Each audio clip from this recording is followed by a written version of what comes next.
All right, we have public comment, the first thing on the agenda, so we have 2 minutes for each speaker. Anyone wishing to make a comment about any item, whether it's on the agenda or not, just please step to the podium and tell us your name and address, and the timer should come on the screen so you can be watching it. So is there anyone wishing to speak before the board?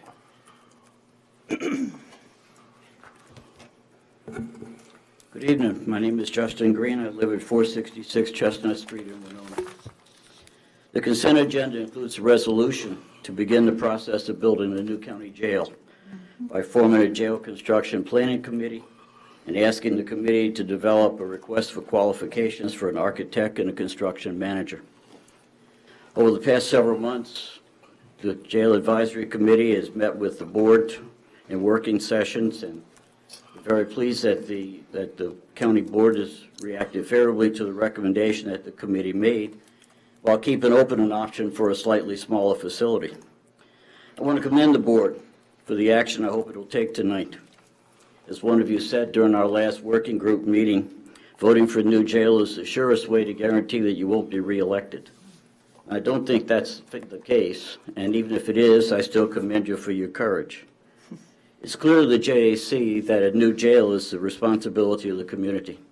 It's expensive, but it's the best option for taxpayers, and it's the best option of doing justice for county residents. Building a jail is the right thing to do, and the board should be commended for its courage and for its vision. So, thank you. Thank you.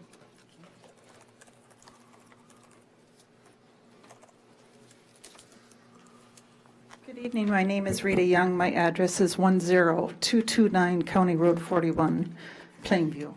Live in Whitewater Township.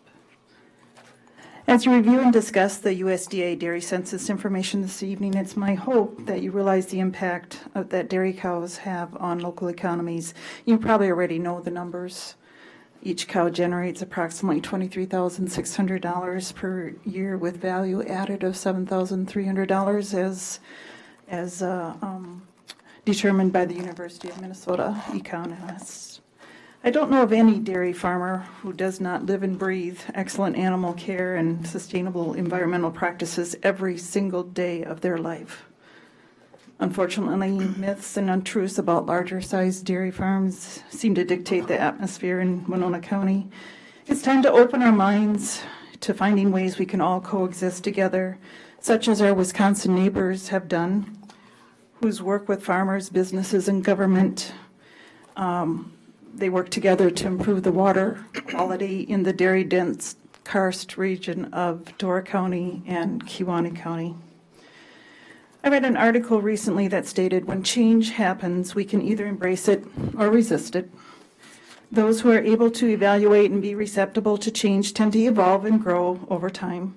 The change resistors tend to stay the same and watch from the sidelines as life passes by. The dairy industry is changing rapidly.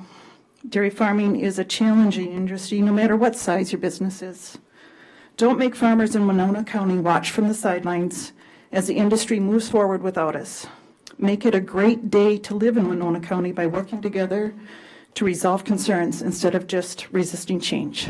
Thank you.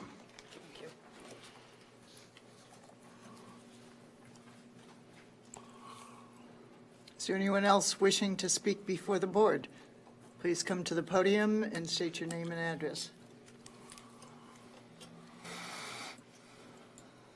Good evening. My name is Amy Cordray, 26006 County Road 9.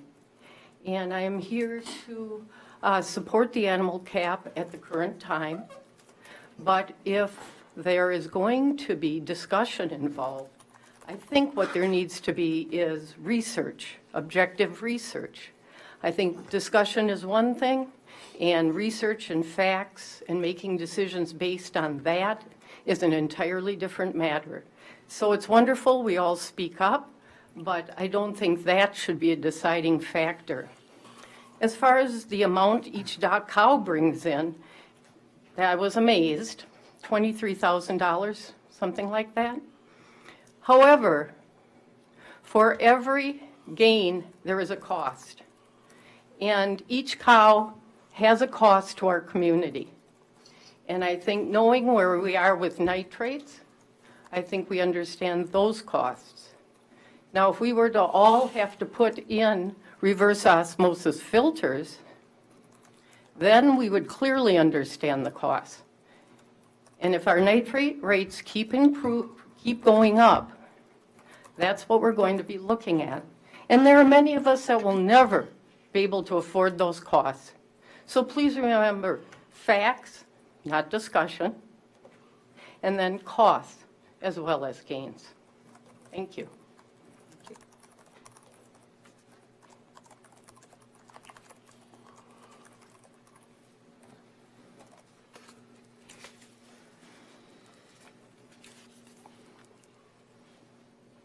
Good evening. My name is Bob Schell. Live at 203 First Avenue Southeast in Altura, Minnesota. I am presently the mayor of the city of Altura, an owner of a Century Plus farm in Mount Vernon Township in Winona County, neighboring to Whitewater Township. As we've heard from some of the individuals, the impact of an individual dairy cow has on the economy in the area. Speaking from the city of Altura, we are the next level up of the recipients of those areas of impact. And it's extremely difficult in a small rural town to exist on numbers from the past. We need dollars in our community, we need dollars in our county, and we need people to bring in more revenue. In this case, the animal cap is destructive to the agriculture of Winona County. We're one of the few counties, if only county, that still has a cap. I'm also a veterinarian. I work with only dairy cattle. I'm a consultant. I work across the state of Minnesota, across the Midwest. I work with dairies many times the size of what we presently have in Winona County, and they thrive in their area. They're not factory farms. They're all family owned. As a matter of fact, some of the largest dairies in the country thrive right here in the state of Minnesota. And when they set up shop, all of the areas of the economy in that local county area, township, do quite well as the infrastructure builds up around them. So I would like to speak in support of a revisit to the animal cap unit and actually the removal of any cap whatsoever, so that the dairy farmers and myself as a raiser of steers and stuff in this county and a producer of forages for area dairy farmers can also put their business back into perspective and thrive on the same areas that the people in the rest of the state do. So thank you for your time. Thank you.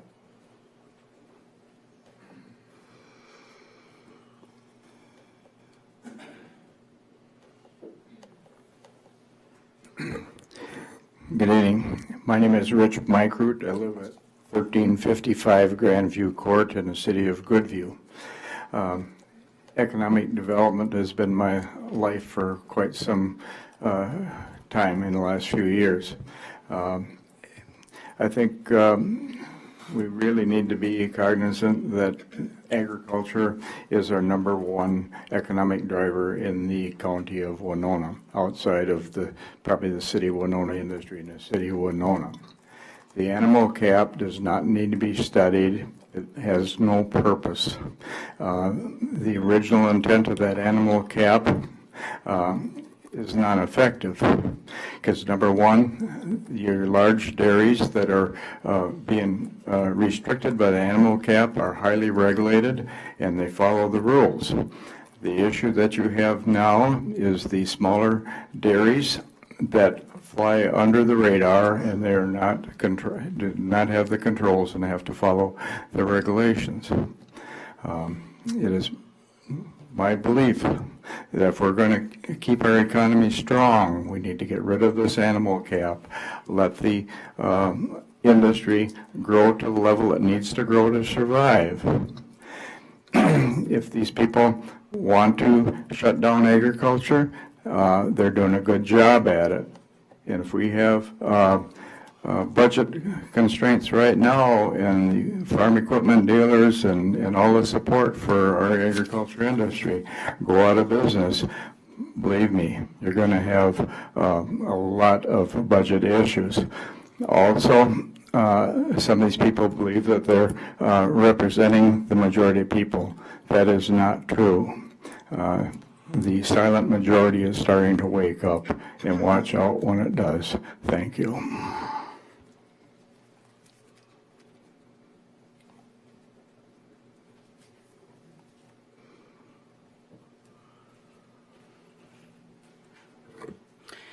Hi, my name is Johanna Ruprecht, 460 East Mark Street, Winona. My family farms at 18828 County Road 20, Lewiston in Norton Township.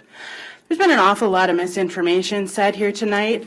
First of all, to say that people are getting along and things are going well in Wisconsin, when Wisconsin has lost 2 dairy farms a day over the past year, when the small and mid-sized farms there are in crisis, just like many of them are in Minnesota, but even worse over there, and to apply that everything is fine with pollution when people's wells are poisoned in Kewaunee County and in the Sands region and all over that state and many places of this state because of industrial agriculture, those are not appropriate comments to be making to this board.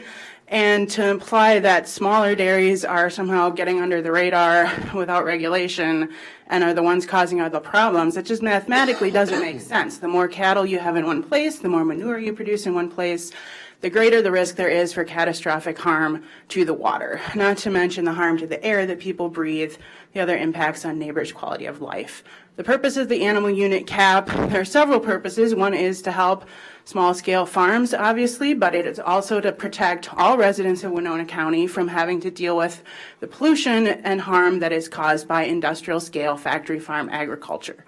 Your job as our local government is to do what's right for all the people of the county, not just for one industry or a few particular business owners, industrial enterprise owners who want to be able to make more money. So you need to keep that in mind. And finally, I'd encourage the county to do everything you can on the local level. Obviously, ag policy operates on the state and especially federal level too. But we need to be looking at how we support our small-scale, mid-scale, pasture-based livestock farms. That's the type of farm my family has. It makes a good living doing it. There are families, multiple generation families, making a good living raising dairy cattle on grass in this county right now, and those are the kinds of farms we need to support. Thank you.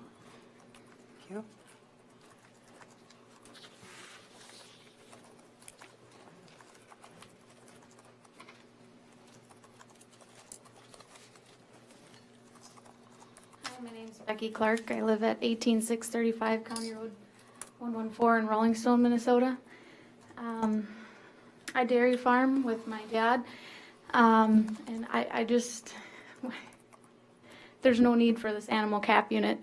Every business should be able to adjust to the size that they need to in order to survive. I mean, think about if you didn't let Fastenal expand at all, or Bay State Milling. You know, you took away some waterfront to allow them to expand, you know, and being environmentally friendly and sustainable.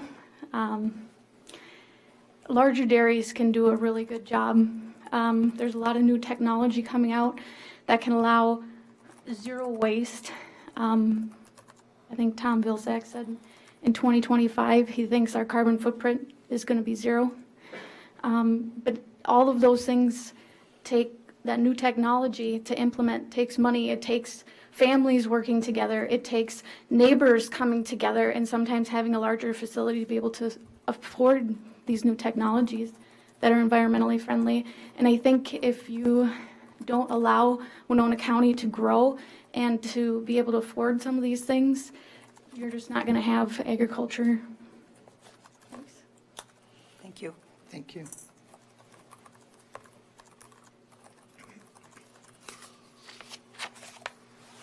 Is there anyone else wishing to speak before the board on any issue tonight?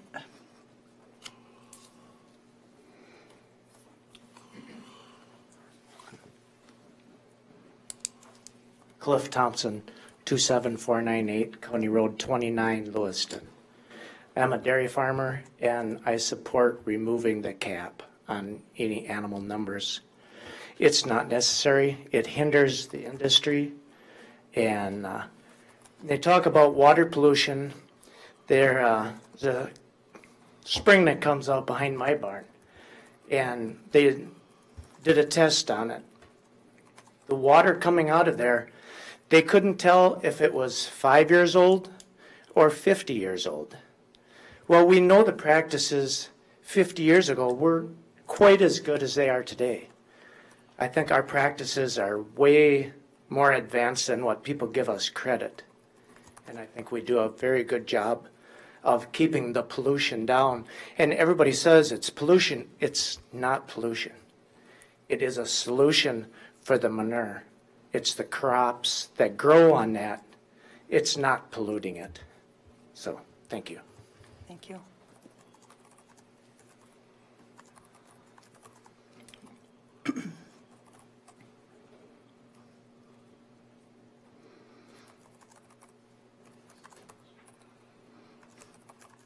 Good evening. My name is Bruno Borsari. I live at 260 Liberty Street here in Winona. This idea of the animal cap weighs heavy on my heart because I love agriculture. But this is the big paradox, okay?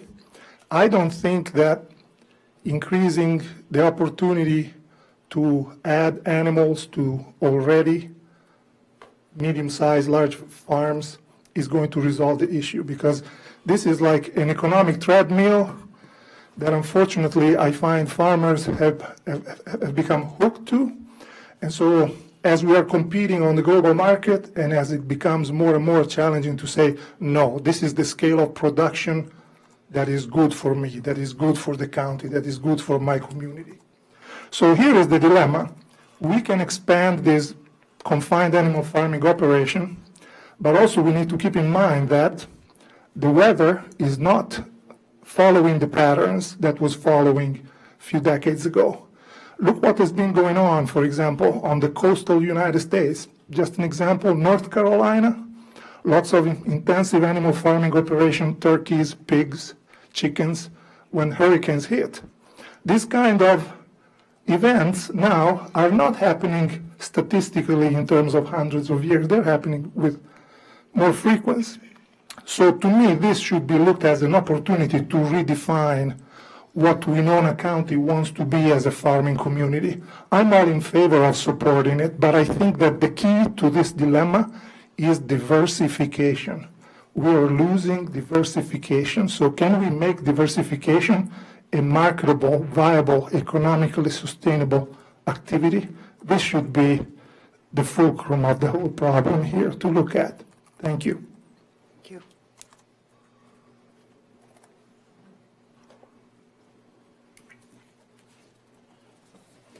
Okay, for the third and final time, is there anyone wishing to speak before the board on any issue?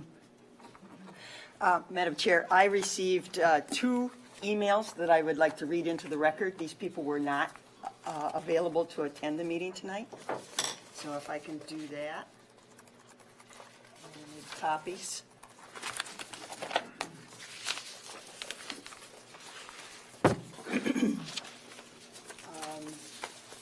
The first one comes from Neil Broadwater, retired Winona County Extension educator and University of Minnesota Regional Dairy educator. I believe Neil lives here in the city of Winona. I don't have his exact address. I was a Winona County Extension educator for 26 years, then went on to become the University of Minnesota Regional Extension educator for dairy out of the regional office in Rochester for 8 years before retiring. I also hold the rank of U of M academic professor. I was inducted into the National Association of County Agricultural Agents Hall of Fame. During one time working in Winona County, I was appointed to serve as facilitator for a county feedlot committee formed by the county board that met on and off for approximately 7 years. I believe before the county board dissolved the committee, Our task was to discuss the issues regarding feedlots, including animal unit requirements in Winona County, and make recommendations for consideration. Even since retirement, I have followed the issue regarding the dairy industry, locally, nationally, and worldwide, very closely and with personal feelings, because the industry, producers, agricultural businesses have meant a great deal to me all my adult life. I have friends throughout Minnesota, southeast Minnesota, both organic and non-organic producers, and producers that have small herds and large herds and all sizes in between. I know the difficulties of dairy producers and dairy support businesses. They have been facing these past 4 to 5 years because of low milk prices and increasing costs.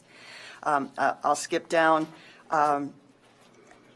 Mr. Broadwater, he says, I have experience in putting data together from USDA, the Minnesota Department of Agriculture, and from the Minnesota Agricultural Statistics Service. I will be glad to help put together facts and actual data regarding trends and changes that are relevant to Winona County agriculture if it would be of value to the discussion. So that's from Mr. Neil Broadwater. The second one is from Glenn Groth, and he lives in rural Winona County, and he's writing this as the Winona County Farm Bureau president. Glenn says, it has come to my attention that at tonight's meeting, the board will be discussing the results of the latest ag census. I believe that this is also a perfect time to discuss the impact that county policy, the animal unit cap in particular, has on Winona County agriculture. I'd love to be there to discuss this in person, but I am celebrating my daughter's 3rd birthday. Family is the most important thing to me and most farmers. This is why it is important to surprise anyone that farms want their farms to remain competitive in order to provide a meaningful income for their families while developing a thriving business that will support generations to come. As long as the animal unit cap remains in place, the options that farmers have in order to secure a prosperous future for their farms remains limited. Far too long, Winona County government has been tasked with providing data to support the animal unit cap. We now have current ag census data to take a closer look. We can draw on ag economics to examine the economic impact of this policy, and we can call on multiple state agencies to look at trends in water quality. We can even compare notes from neighboring counties that don't have any animal cap. What are we waiting for? In my personal opinion, the animal cap makes as much sense as if the city of Winona were to ban retailers in Winona from participating on online commerce in order to get people to shop downtown. Sounds great in theory, but it's not going to make Amazon go away. And the end result would be denying small business any options to increase their sales. Anyone who points out that there are many successful small livestock farms is absolutely correct in doing so. But every farm is different, and every farmer is different. It is not appropriate to paint with such a broad brush and assume that what works for one farm must work for the others.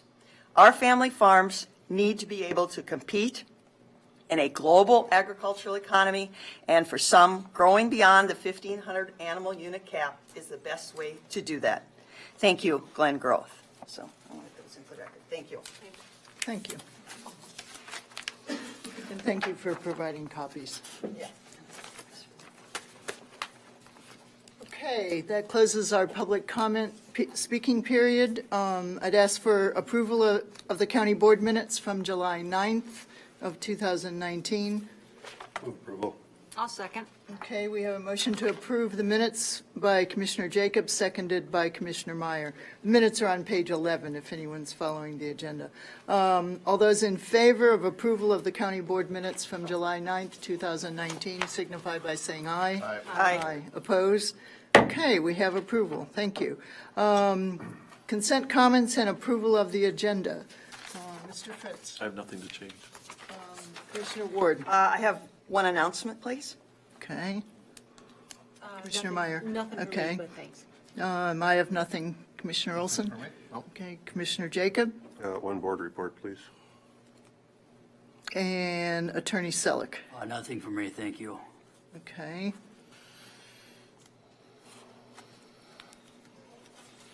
Okay, can we ask for approval of the agenda? There are no amendments. So moved. Second. Okay, we have a motion to approve the agenda by Commissioner Olson, seconded by Commissioner Jacob. All those in favor of, well, is there any further discussion?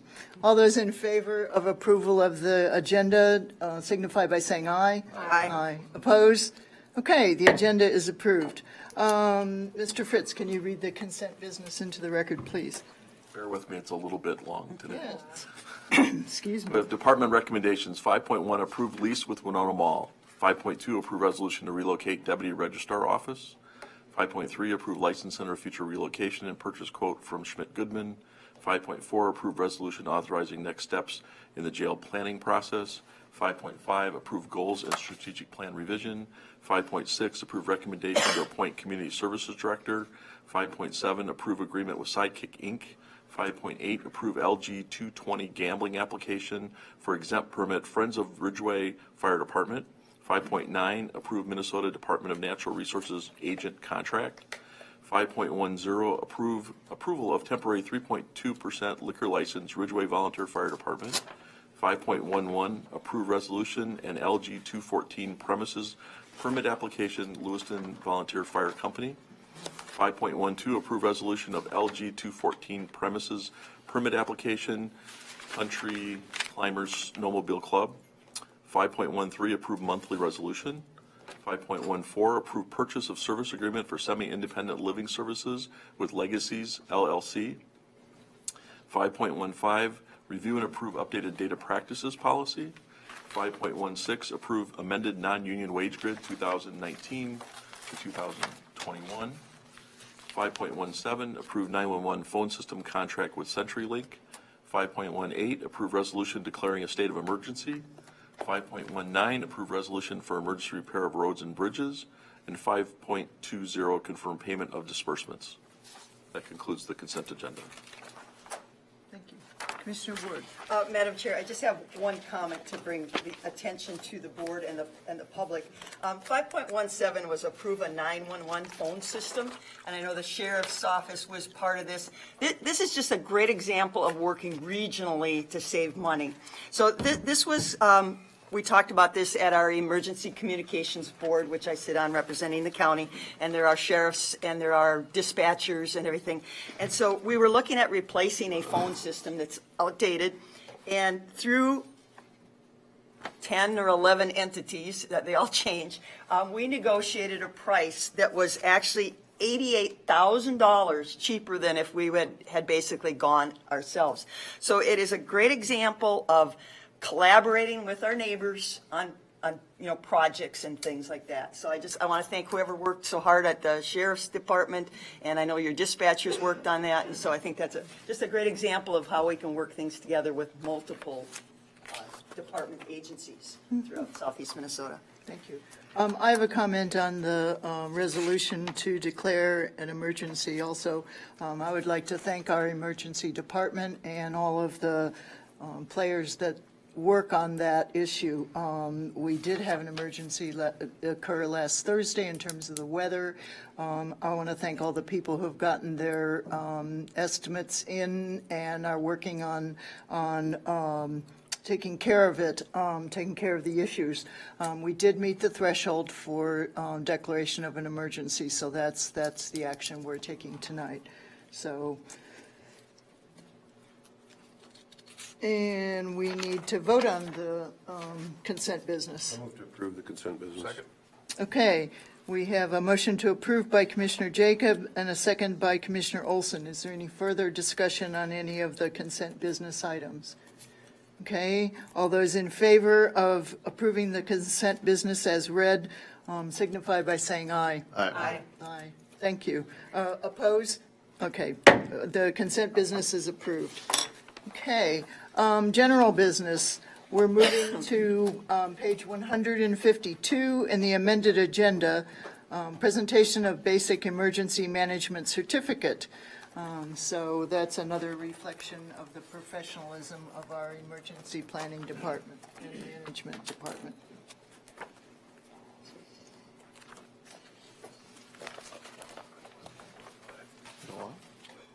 Madam Chair and Commissioners, good evening. For the record, my name is Joe Kelly. I'm the State Emergency Management Director with the Minnesota Department of Public Safety. Again, thank you for your time that you committed earlier today on some emergency management training as a board and of other elected officials. I stayed around a little while longer because I wanted to help present these certificates of training to your County Emergency Management Director, Ben Klinger. I have two of them. One is his basic certificate of training in emergency management, and secondly is very specifically for county directors, his director's track.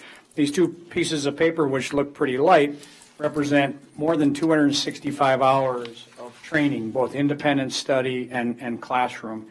I can tell you that, Ben has completed the required training for his position. I would also tell you he's very well prepared to do his job. I think you're seeing that reflected in the county's response to the natural event disaster that you had here very recently. So I know he is well prepared to serve the citizens of Winona County well, and I thank you for your support of Ben and emergency management here in Winona County, and I hope you'll join me in congratulating him on completing this training. So, Ben?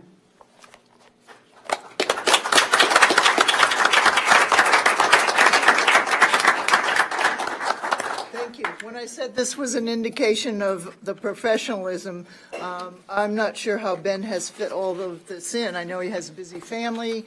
He has another young baby, so I do appreciate it. The classroom hours are quite extensive, and the training hours, so thank you very much. Commissioner Ward. I want to share something. I know you're a military man, so doesn't Ben get a bunch of bars to put on his shirt or something? So, okay. Stars, I think, stars. Stars on his sleeve or something. I did want to share, though, I was visiting with a constituent this morning that had some damage from the rains.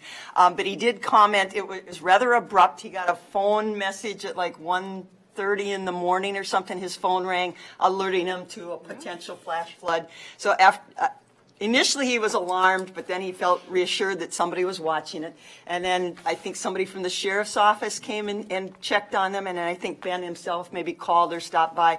So the people were very grateful for the response that you showed, because they kind of live in a little bit of a vulnerable spot. But I advised them, we have land for sale on top of the hill. It's always safer on top of the hill in flooding situations. But I did want to pass that on, that the people are recognizing your work, so thank you. Yes, and it's very quick also, because we have this turned in already, or we're turning it in, so, yeah. All right. Okay, next item on the agenda is 6.2, receive Minnesota Inter-County Association Annual Legislative Update, and that starts on page 156 of your amended agenda. So thank you for making the trip down and for preparing this information. Thank you, Madam Chair. I'm Keith Carlson. I'm Executive Director, and this is my 19th and last time that I will be appearing before the County Board representing Micah. I will be retiring in a matter of a couple of days.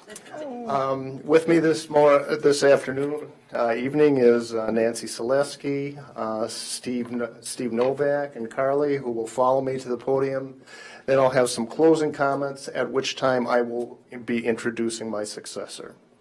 So I'm sorry that I'm going to be losing the excuse to come down to this county. I love both bicycling and kayaking here, and I guess I'm going to have to continue to find some reasons to come here, despite the fact that I'm no longer. Come. So I'm going to start off with sort of an overview of what this last legislative session meant to Winona County specifically.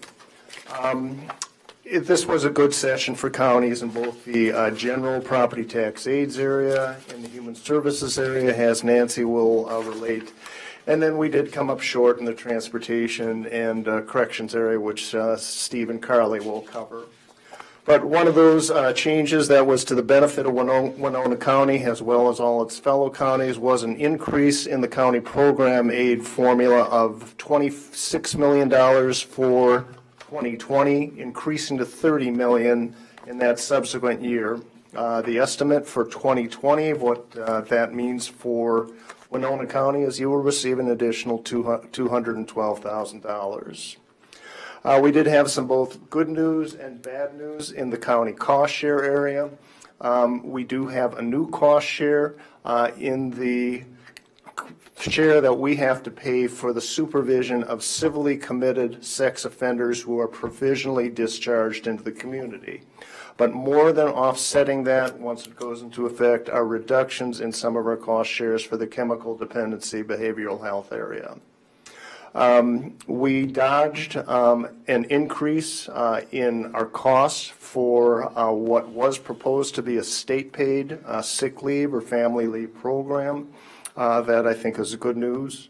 due to the repeal of what's called the sunset, or what was the scheduled sunset in the 2% provider tax for the MinCare program, as well as funding a substantial portion of the medical assistance program. We no longer are at risk of having those costs shifted onto us. And finally, for your commercial industrial properties, for those over 100,000 that is currently subject to the state property tax, they can look forward to about a 1.6% reduction statewide. So all great news. Just very generally in the transportation area, as you all know, no new state funding from either a gas tax increase or registration fee increase. No new funding for Greater Minnesota Transit. Unfortunately, because there was no capital budget, there's no money for ongoing funding for the local road wetland replacement program, which is a problem that Steve will touch on more fully. But the one piece of good news, in addition to what Steve will cover, is that we were able to get an appropriation to go forward with what has been now a 5-year path towards leading the state towards taking over the federal wetlands permit that goes under the acronym of Section 404 permit. With the report that Bowser and the EQB are supposed to develop, they will lay out the final pathway for the legislature to decide whether or not they want to take that over and take what is now currently 2 permits and combine them into 1 permit administered by just the state instead of 2 entities, the state, either DNR or Bowser, and then the Corps of Engineers, as is now the case. So going on to the human services area, Nancy will cover that more fully. But as I said, there was some good news in that area, which she'll cover more fully. So I'm going to kind of end here and come back up and kind of cover sort of the outlook and then introduce our new executive director. So I'm going to turn things over to Steve Novak, unless there are questions for me, to cover more specifically the transportation funding area. Thank you.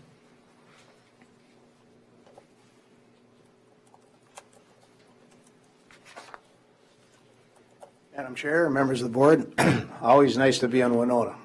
Beautiful night here tonight. I want to give you a quick and direct explanation of what did and did not happen in transportation funding this year. First of all, when the session ended, there was no budget. We went into special session to allocate general funds. Transportation was given $93.5 million in general funds. Unfortunately, none of it was set aside for roads and bridges. Basically, if you follow these transportation issues the last year or two, there's been a lot of attention paid to the dysfunction of the MNLARS system. And that was responded to in a variety of ways this session. First and foremost, the new governor, Walz, made a concession, and especially to the Minnesota Senate, and agreed to go forward with a private contractor to try to get this resolved. 55.67 million of the 93 million has been set aside for that purpose. Secondarily to this issue, over the last couple of years with all of the problems, there's been a number of people who have been harmed by this financially. And so there was $13 million set aside to help compensate those people for their losses. And that pretty much did the general fund allocation. To understand the larger transportation funding issue and the results of the session, it's important to understand the political dynamic of the session as it relates to this.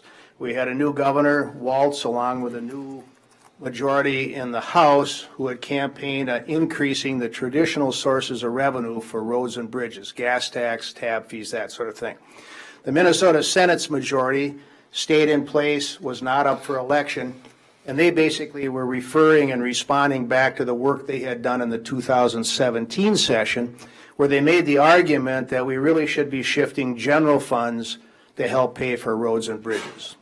The long and the short of it is that Senate position, which was to stay with current state statutes as reflected by the 2017 session, essentially prevailed in every major category of transportation funding.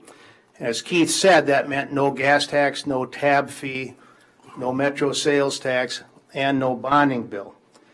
But there are some increases that are in place from the 2017 legislation that they were supporting in current statute that roll forward with increases, and they fall in three areas. First of all, the centerpiece of that 2017 program was the sales tax on auto parts, which, when those general funds are fully transferred, equal $275 million. And so in this next year, there will be $114 million in additional money for that purpose. Secondly, inside the component of the lease vehicle sales tax, which I think you know over the last 10 years or so has provided substantial dollars for Greater Minnesota transit, including transit systems like you have here in Winona, those dollars roll forward. There are slight increases in that area. And the third area where there were increases is in trunk highway cash for the purposes of moving forward with different projects within corridors of commerce. But that is it. The expectation was very high. The amounts of money that would have been in place if the House bill had become law would have been historic. So there was a dramatic difference between the two, but the Senate position prevailed. The last couple things I want to mention is just in terms of transportation policy issues. I think you've heard a lot in the news about the hands-free bill. That will become law August 1st. There was also some substantial legislation that moved forward and passed in terms of work zone safety issues. And in terms of Winona County and some other rural counties and so forth that focus on a lot of the rural issues, the ditch mowing and haying bill that I think you've spent some time on over the years, that moratorium is extended for yet another year. And then finally, I just want to say that there was no bonding bill passed in this session. So as a result, the local road wetland replacement program stays frozen in time. And that's a problem because currently we have 4 out of the 10 districts with no credits to trade. And that is going to be an issue that's going to fall on you come next year. So that's one we'll be working on to try to get the legislature to respond to as fast as possible. And we do expect a bonding bill of some significant size in the 2020 legislature, which we hope will have a substantial road and bridge component to it. So, and then the last thing I just want to say is I want to thank your county engineer, Dave Kramer. We work with him a lot. He's a regular attender to our monthly meetings, adds a lot to our meetings, and I know he does a great job for you. So that would be my report. If you have any questions, I'd be happy to answer them. I have a question. Commissioner Ward, did you want to go first? I can. Go ahead. Okay. I do have a question concerning the handheld devices. Was there any, so if you get fined, where does that money go? It goes to a particular state fund. I'm not. Okay. Is it for the emergency medical services group? Right now we got, you probably well know, but for the audience, we have a lot of volunteer responders in the rural Winona County and the rural part of all of greater Minnesota. We function with seatbelt fine money. Well, we've done a great job of getting people to use their seatbelts, so that funding source has been greatly reduced. They're looking for additional funds, and I don't know that I ever heard or anything that if this handheld thing would be targeted for that particular purpose. I think it goes to a more general fund. Yeah, that's problematic. I mean, again, we've done a great job getting people to use seatbelts, but that is not funding our emergency responders who are volunteers out in rural Minnesota. So I don't know if we can get that changed or some of that directed towards that function. It's a statutory decision, so the opportunity to change it does exist. Okay, so I would put that on the radar. Even the metro people depend on that for some of the emergency medical services, but we really do out in the hinterlands here. So, thank you. I had a question regarding you said there was $13 million for compensation from the, out of that $93.5 million that was designated for roads or none for roads and bridges, but for transportation. When you talk about compensation, is that compensation for counties if we hired additional staff or paid overtime, or is that compensation for businesses who may have lost opportunities to trade licenses? I don't know. most of it went to the private sector deputies. Madam Chair, the money was meant to both compensate the deputy registrars, both private and public, for both their lost business as well as their costs. As I think your staff knows, there was an application process that was made to DPS on a formula basis for distributing that without specific recognition of how much business you lost or how Right. much additional cost. Okay, I thought I saw something about that, but I wanted to make sure that we were getting that compensation. And I agree that Mr. Kramer brings a very professional level of introspective for our county, and I'm glad he's able to share that with his colleagues. I saw another light. Yeah, I have a quick question too. So out of the 93 million that you spoke of originally, you allocated where 53 or 13 million and 50 million went to, leaving roughly 30 million that you didn't really put on the table. Where that went, was that divided in multiple areas, or was there any one large sum? I made an errant judgment that you may or may not be interested in Metro Mobility, but they received 23.19 million, and then there was 13 million additional money set aside for them if the budget numbers hold up. And right now, it looks like they will hold up, so that it all went to Metro Mobility. Okay. Explain to me Metro Mobility. Well, Metro Mobility is part of the metropolitan area transit system overall. Within that is the special Metro Mobility service for the disabled citizens to utilize in a variety of ways. They've been pushing for many years to have a separate line item in the budget for Metro Mobility because their money is always competing with the trunk line bus system throughout the metropolitan area, which is also a multi-million-dollar venture. So in this particular year, they did achieve that goal of getting the separate line item.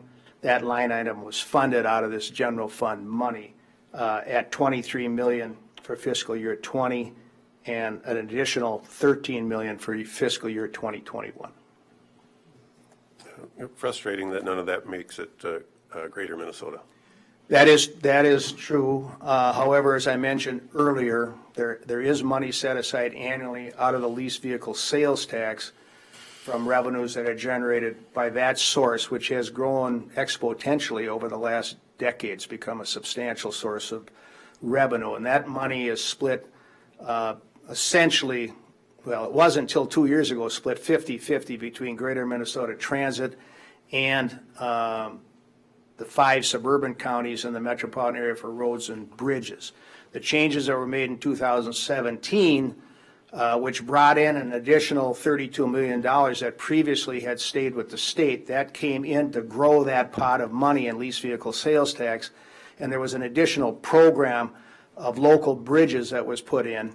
And that's been a fairly popular source of money for bridge repair around the state, including significant amounts of that money for Greater Minnesota, and that will experience some small growth, an additional $13 and $14 million in the next biennium from that source.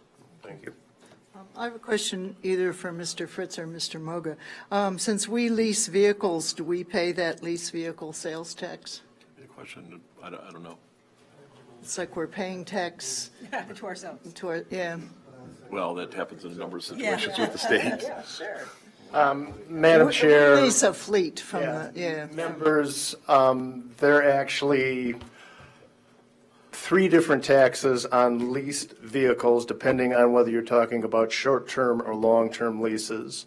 All the leased motor vehicle sales taxes that Mr. Novak has been referring to are long-term leases, and it's the regular sales tax that is applied to those.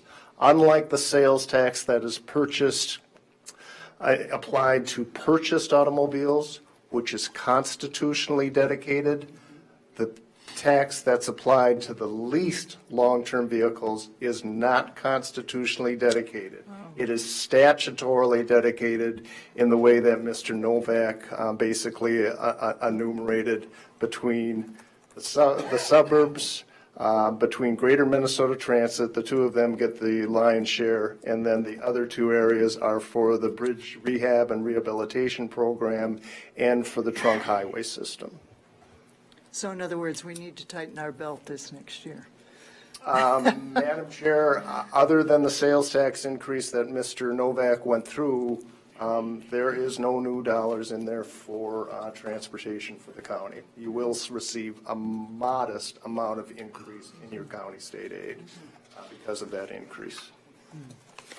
Thank you. And like everything else, nothing is very straightforward, so thank you for going into those details. Okay, who's up next? Yes. Human Services, oh boy. Good evening, Madam Chair and Commissioners. I'm Nancy Selesky, and I do Health and Human Services. Seems to be everybody's favorite topic. But I am here to tell you this year, and I don't think you've heard me say it in the past, that it was a really good year for Health and Human Services. The final budget bill does include our county appeals language. This is for those incidents where folks are at the Minnesota Sex Offender Program or the community behavioral health hospitals, and they no longer need that level of care. We pay for that as those folks are sitting there waiting for a bed. If there's a delay caused by the facility, we now have an appeals process that we can engage in. So we were happy to get that across the line. We also passed language that allows for the limited sharing of data between the sheriff and social services, and this is for the purposes of getting folks that are being discharged from our jails the appropriate social services that they may need. It's optional for the client to either accept or reject those services. If they decide that they don't want those services, that data then needs to be destroyed within 15 days. The legislature eliminated the 20% child protection withhold. They provided funding for a child welfare training academy, which will be housed at the University of Minnesota. They provided statewide funding for mobile crisis services, which restores those grant levels to 2017 levels. They put money into children's residential services, and they also expanded the number of beds that will be available. Starting in July of 2020, there will be an additional 80 beds added to the system, and in 2023, an additional 70 beds. They put $20 million into systems modernization, and Keith did mention the healthcare provider tax, or the provider tax that was continued. It was reduced to 1.8%, but there's no sunset for that. So that is an ongoing, that will be an ongoing tax to providers. Keith also mentioned the cost shift. We did pick up a 25% cost share related to the Minnesota Sex Offender Program for these provisional discharges, and that is estimated to cost counties about $3.52 million per biennium, and that's statewide, of course. However, the bill also includes a provision that the state's going to be taking over certain county cost shares that we've been paying, dealing with behavioral health services. The state will assume those current county cost shares for MA paid services, which will save counties about $8 million per biennium. And then also the county share of room and board, and that will save counties an estimated $10 million. We did just receive notice last week that I should point out from the department and from the legislature that there was a drafting error on that provision in the bill. And so the effective date for that is going to be July 1st of 2020 as opposed to 2019. So we do have a 1-year delay on that we just received notice of. Whose error was that? Staff error? Madam Chair and we all pay the price. Yeah, Madam Chair and Commissioner, I think that's illustrative of the last couple of days of session where there's just so much activity going on. The effective date was correct on the spreadsheet. The intent was 2019, but the language itself that the legislature voted on is 2020. So that's what they'd have to, take action to change that. So. Devil in the details. Yeah, it was a disappointment to hear that. God, it's a whole year. Yeah. Right. In terms of public health, I just want to point out a few provisions. SHIP remains funded at the current rate of $17.5 million a year. We did pass the language that provides an exemption to the MA limit on telemedicine services for the treatment and control of tuberculosis. And they also funded a statewide tobacco cessation quit line, added e-cigarettes to the Clean Indoor Air Act, and expanded the prohibition of tobacco products to charter schools.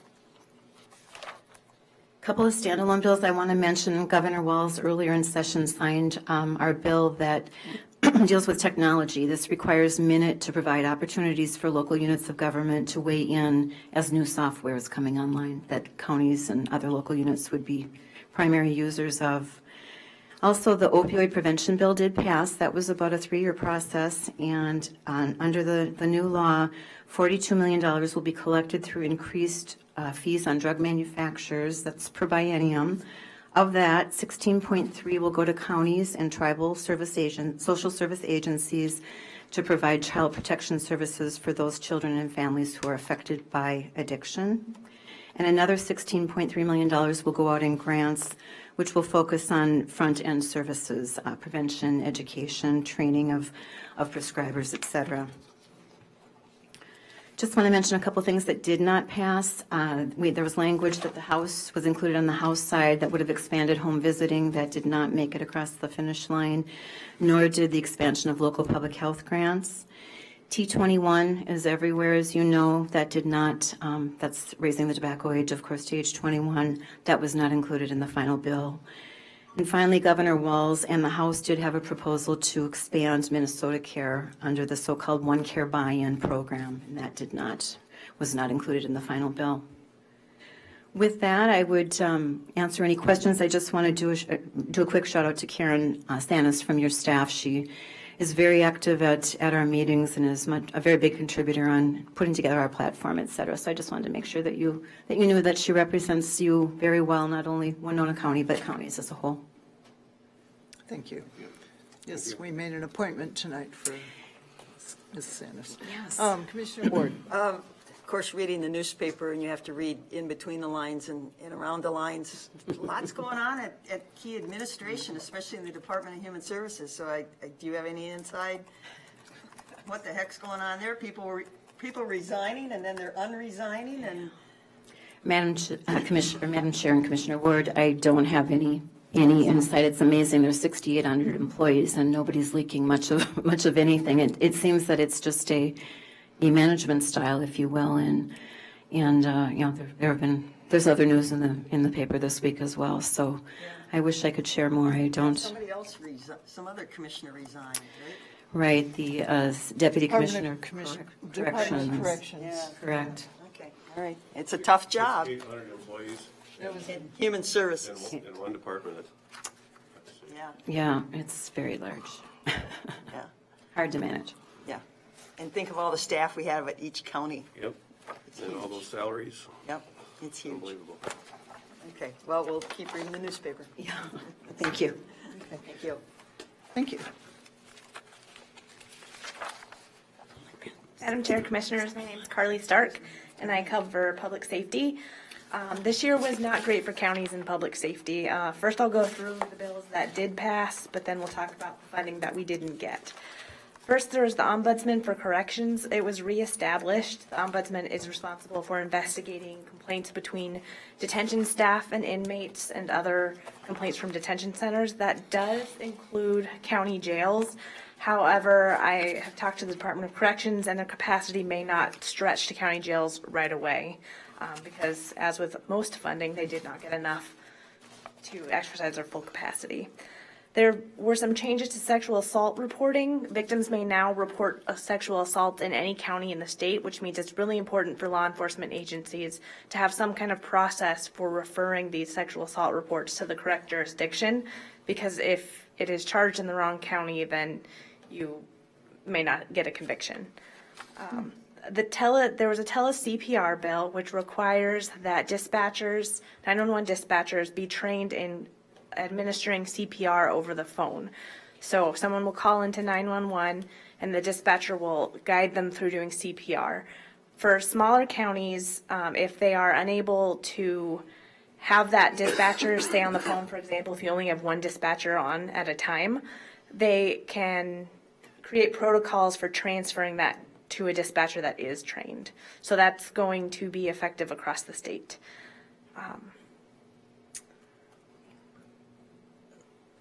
There's also an inmate transfer procedure that was changed.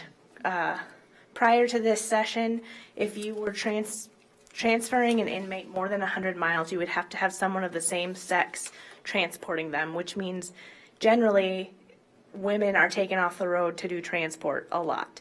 So now, as long as the squad car has video and audio recording, it doesn't matter if it's the same sex, which keeps women deputies on the road.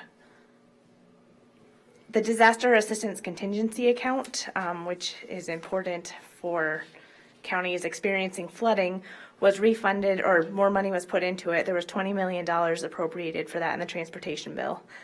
Now, what didn't get funded was county probation funding, so that means the Community Correction Act reimbursement and also county probation officer reimbursement, which is, I think, what Winona County is.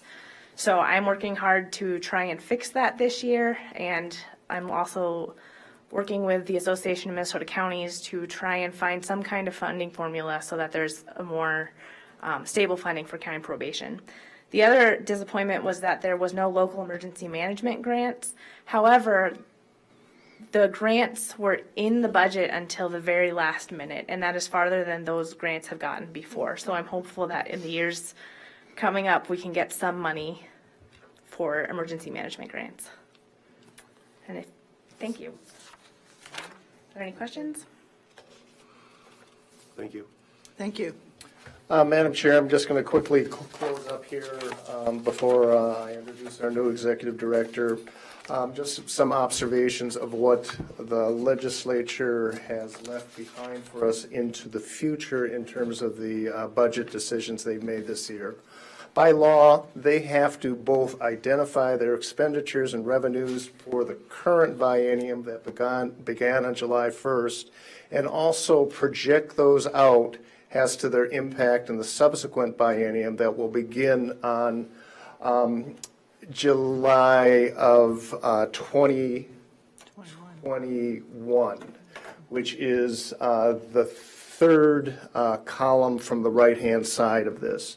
But they have different rules for that out biennium. I'm sorry, this column was mislabeled here. Instead of 2020/23, it should be 2021/23 or 2022/23. They reflect inflation on the revenue side.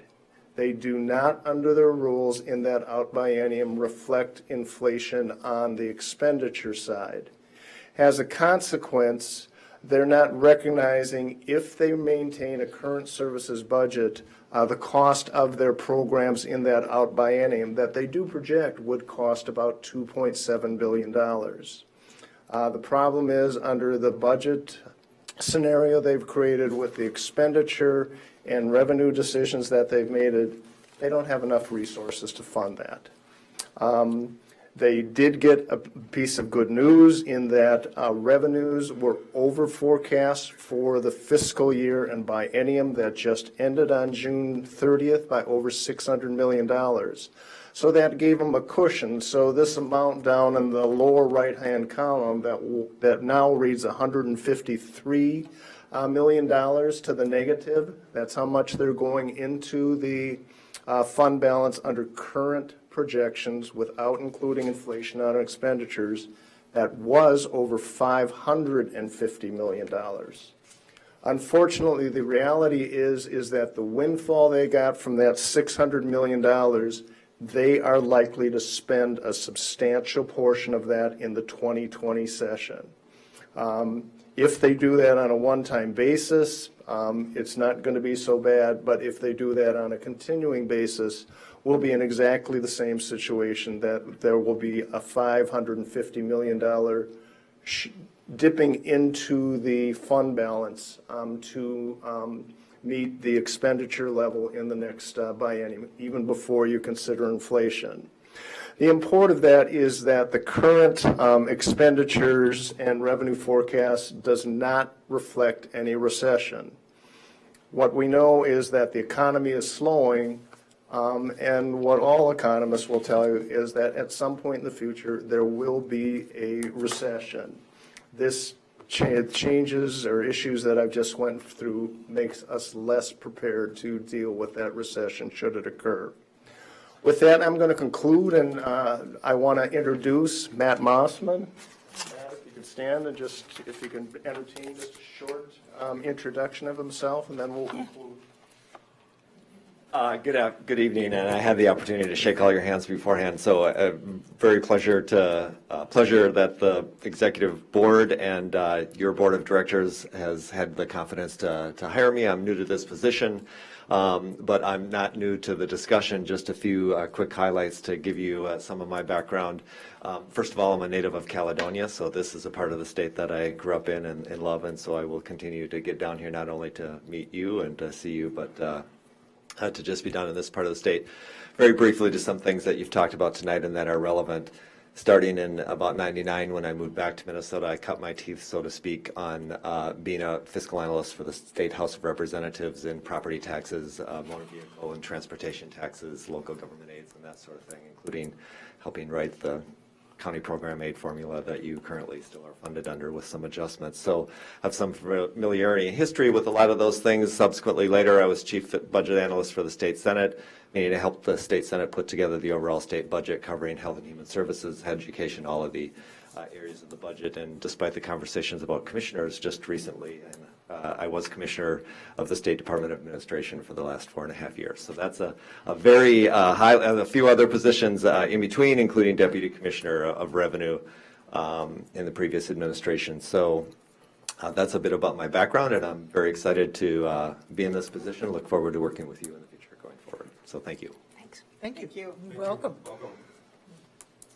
Madam Chair, members, that completes our presentation. I do want to thank Winona County for its continued membership in the organization. Specifically, I want to recognize Commissioner Ward and Commissioner Meyer for representing your county on our board of directors, and also want to acknowledge your staff, Ken Fritz, Mr. Moga, Mr. Kramer are just great resources for us in both identifying our agenda, assisting us in advocating for them at the legislature. And I specifically want to recognize Mr. Kramer. You know, not all big counties are the sources of great information. He made a presentation to our engineers committee this past year on the new technology for Minnesota of using fabric reinforcement for repaving projects. So he was able to share some innovations that were unique at the county level to Winona, so we very much appreciated that. And that's just one example of how your staff assists us. With that, I'll conclude. Be happy to hear any final comments or questions. Thank you very much for your long service for us and for the organization. Thank you. Did you give the new guy, he's got to change this trend? Mr. Chair, Madam Chair, Commissioner, that's one of his assignments. He's got to pick that up. He's got to change that. You had some good years, but it doesn't look good going forward. All right. Thank you. We'll remember that. Thank you. Thank you very much. Okay, next item on our general business is item 6.3. It's on page 189 of the agenda.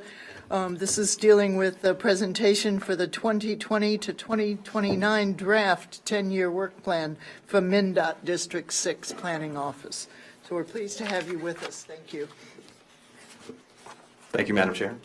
Thank you, Commissioners. So thank you for inviting us and allowing us to give this presentation tonight. My name is Kurt Wayne. I'm a principal planner with Minnesota Department of Transportation District 6 in Rochester. I'm joined tonight with Cindy Morgan. She is the Public Engagement Coordinator with MnDOT District 6 in Rochester. We have a short presentation for you that is becoming sort of a new trend that we're doing at our planning and programming office. I think this is our third year doing this. We come out to each of our counties, the 11 counties in our area, and give sort of an update about the new program of projects for the next 10 years as we see them, and a little bit more detail into some of those topics as well. So that's what I'll be sharing with you tonight.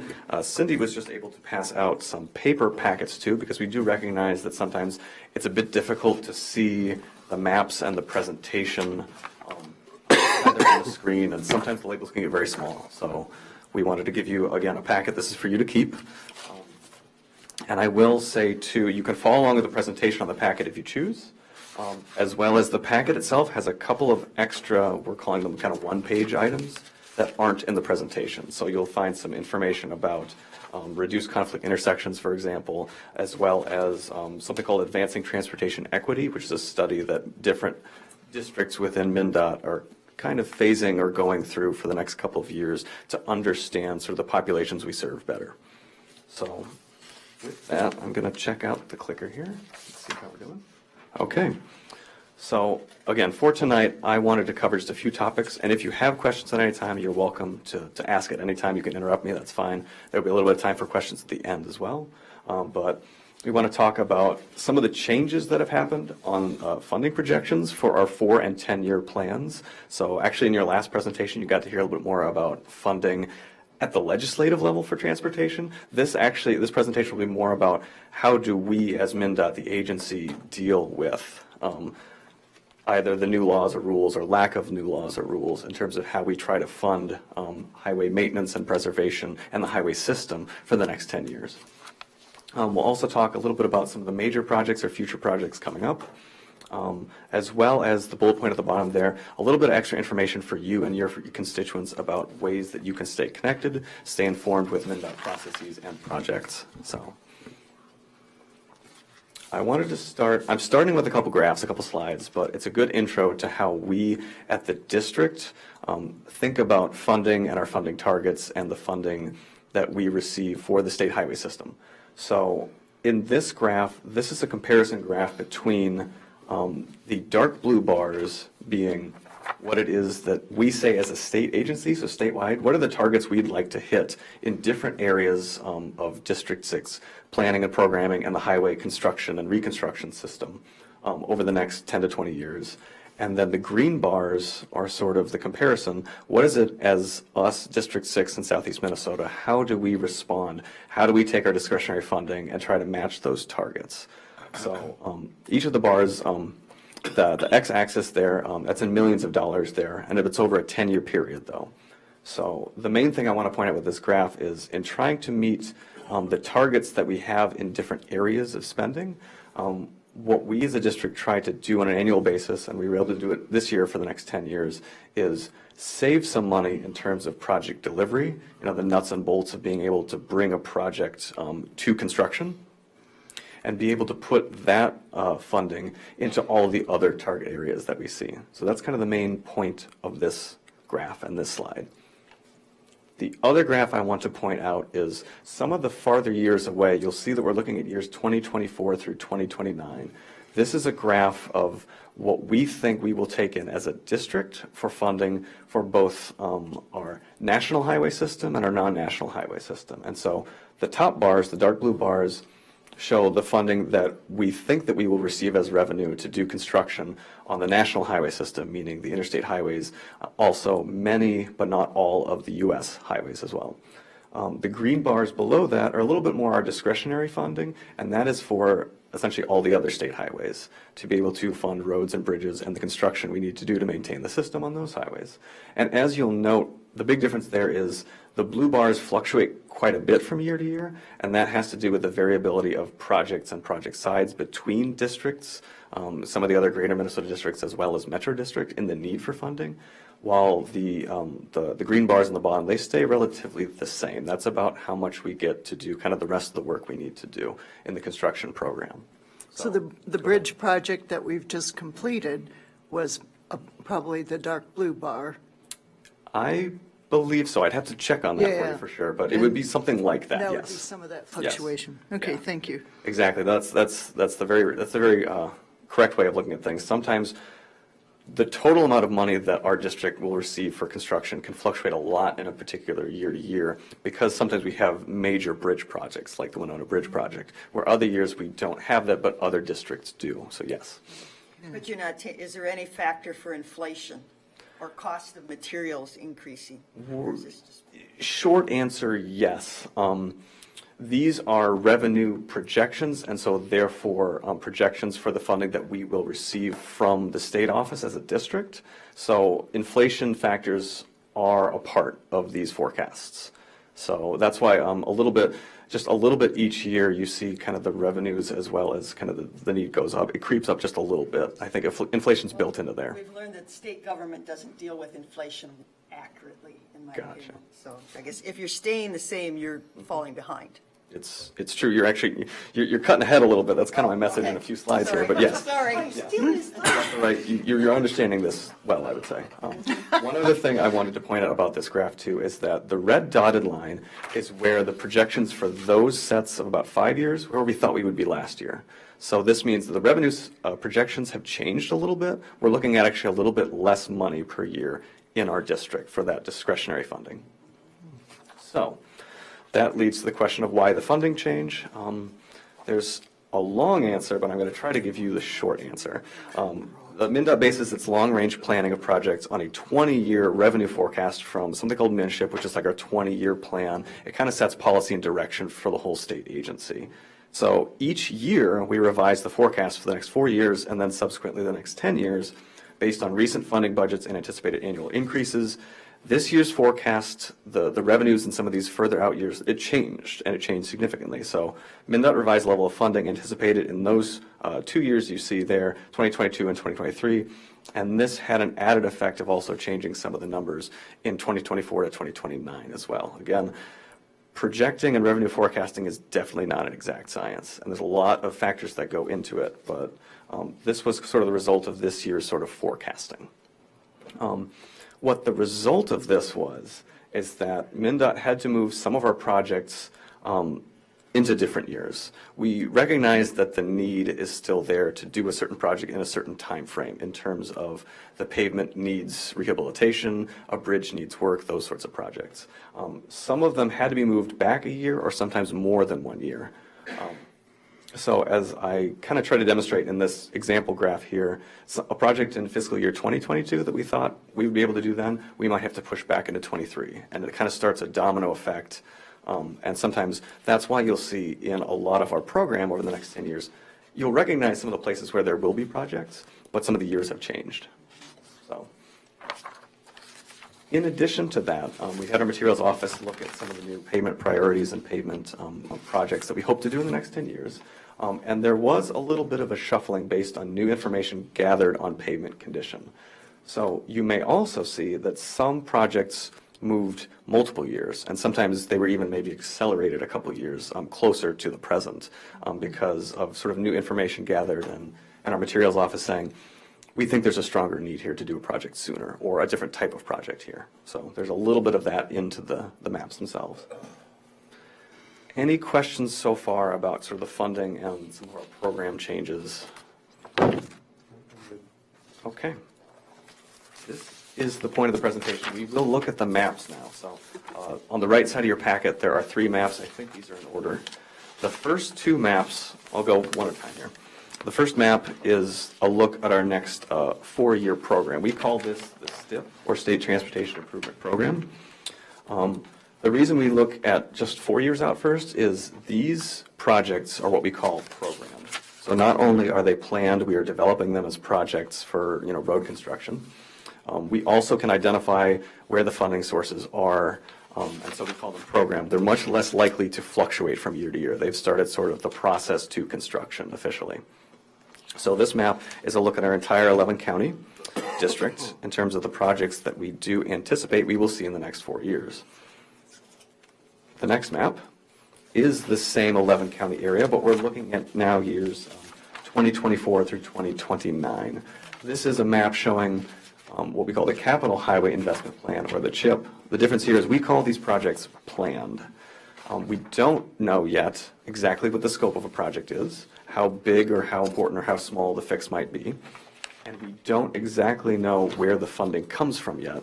But we have identified that there is some need there, and we would need to do some work on that roadway or to that bridge in the foreseeable future. So, the third map is the one I'll probably take the most time on here, and that is a look at just Winona County, and we're looking now at both STIP and CHIP years. So the next 10 years of programmed as well as planned projects. There are quite a few projects that we have programmed and planned in Winona County, and as you'll see, you can kind of compare it, or at least a little bit, to kind of the information you've received like last year or previously. This is a map and a plan that is fairly consistently changing. We have to make changes based on funding, based on availability, based on schedules of other projects too. So some things that you may have recognized from last year aren't in the same year as this year necessarily. But in other scenarios, we have projects such as there is a new one, Minnesota 43, right by this building, or right through downtown Winona, is now scheduled to be some sort of project in 2025. We're just starting to figure out what kind of project it needs to be, but we know that the need is there, and the pavement, as well as some of the traffic signals too, could use some work and some updates. So. That's an underestimate. Yeah, it's true. You need a new adjective or. Could, should, would, yeah. Yeah. So did you say 2025? Because the map says 2022. There's a different project on 43 in 2022. That's, yeah. Oh, okay. If I could zoom in further for you, I Yeah, would. I'm sorry. All right, thank you. Still on track right now. That one's going to be a full reconstruction of about a half to 2/3 of the mile of 43, the 4-lane portion. That is Mankato Avenue. That one is a program project. That one's in our STIP, so to speak. That one is moving forward with design and public engagement right now. Okay. I'll pause right here and say, are there any other questions so far about any information I've given you so far, about the map? I can give you a second to look over the map. I'm fine with that. Well, I do have a question. When you're in my neighborhood, you're messing with I-90. So you're talking about bridge replacements. Are you going to reroute I-90 if you're replacing a bridge? Or are you building it beside or something? That's a pretty major endeavor. I don't have, depending on the project, we wouldn't know exactly how we would do what we would call staging essentially, or the detours as well. Yep. Typically for a bridge replacement on an interstate, we wouldn't have to close down the whole interstate. Maybe we would go to 2 lanes or find some other way. I know our bridge office does also have some other like alternative methods of construction or reconstruction of bridges that we can use too. Usually, it is something that we would try to avoid closing down the whole interstate highway for any portion of time. Because it's sort of the priority system of ours. Right, yeah. because I've noticed sometimes MnDOT and road construction projects don't take into account the businesses that they're disrupting doing some of these projects. And that's major impact. So you're going to replace, I'm looking at the one, replace Winona County 12 over I-90 eastbound, and we have some issues with, you're going to mess with a major, repair that we did. But we've got a major employer and business, Quick Trip, right at that intersection. And if you don't let people get there, you're really going to affect their sales.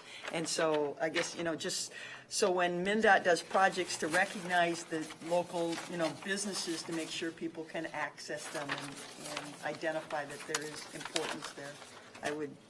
I think that's a very good point, and I would say to that too, that is an emphasis of ours as well. With any project, whether we think it's a high impact or a low impact, we do build it into the project process to try and go out and talk to the business owners and other constituents within that localized area too about what the impacts might be. And we try to do that and start that process multiple years before any construction takes place too. So it's part of the process. What comes to mind that really is an irritant is your 52 project up by the Cannon Falls area. It took all access off to get to those businesses. I really, having been a former business, I really feel bad, in particular for that little Dairy Queen on the left side. You can't get there.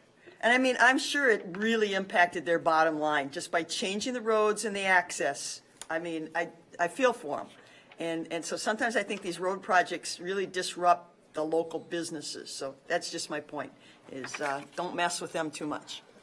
That's very much, it's that slider of where too much is, I think. I do think you're right, though. That is something we need to continually watch for in our projects. I know with that project, too, that was also, it was an emphasis corridor-wide to make that roadway operate at a freeway level for safety reasons as well as mobility reasons. And that was one of the factors in the decision that came I can't legally go 70 on it. Right, right. Okay, Right. I have some questions. On Highway 61 South, it says install active warning system on Highway 61 near Lamoille. I know we have some areas on 61, both north and south, that have black ice or visibility problems. can you explain what the warning system is going to warn people about? Is it those particular conditions or?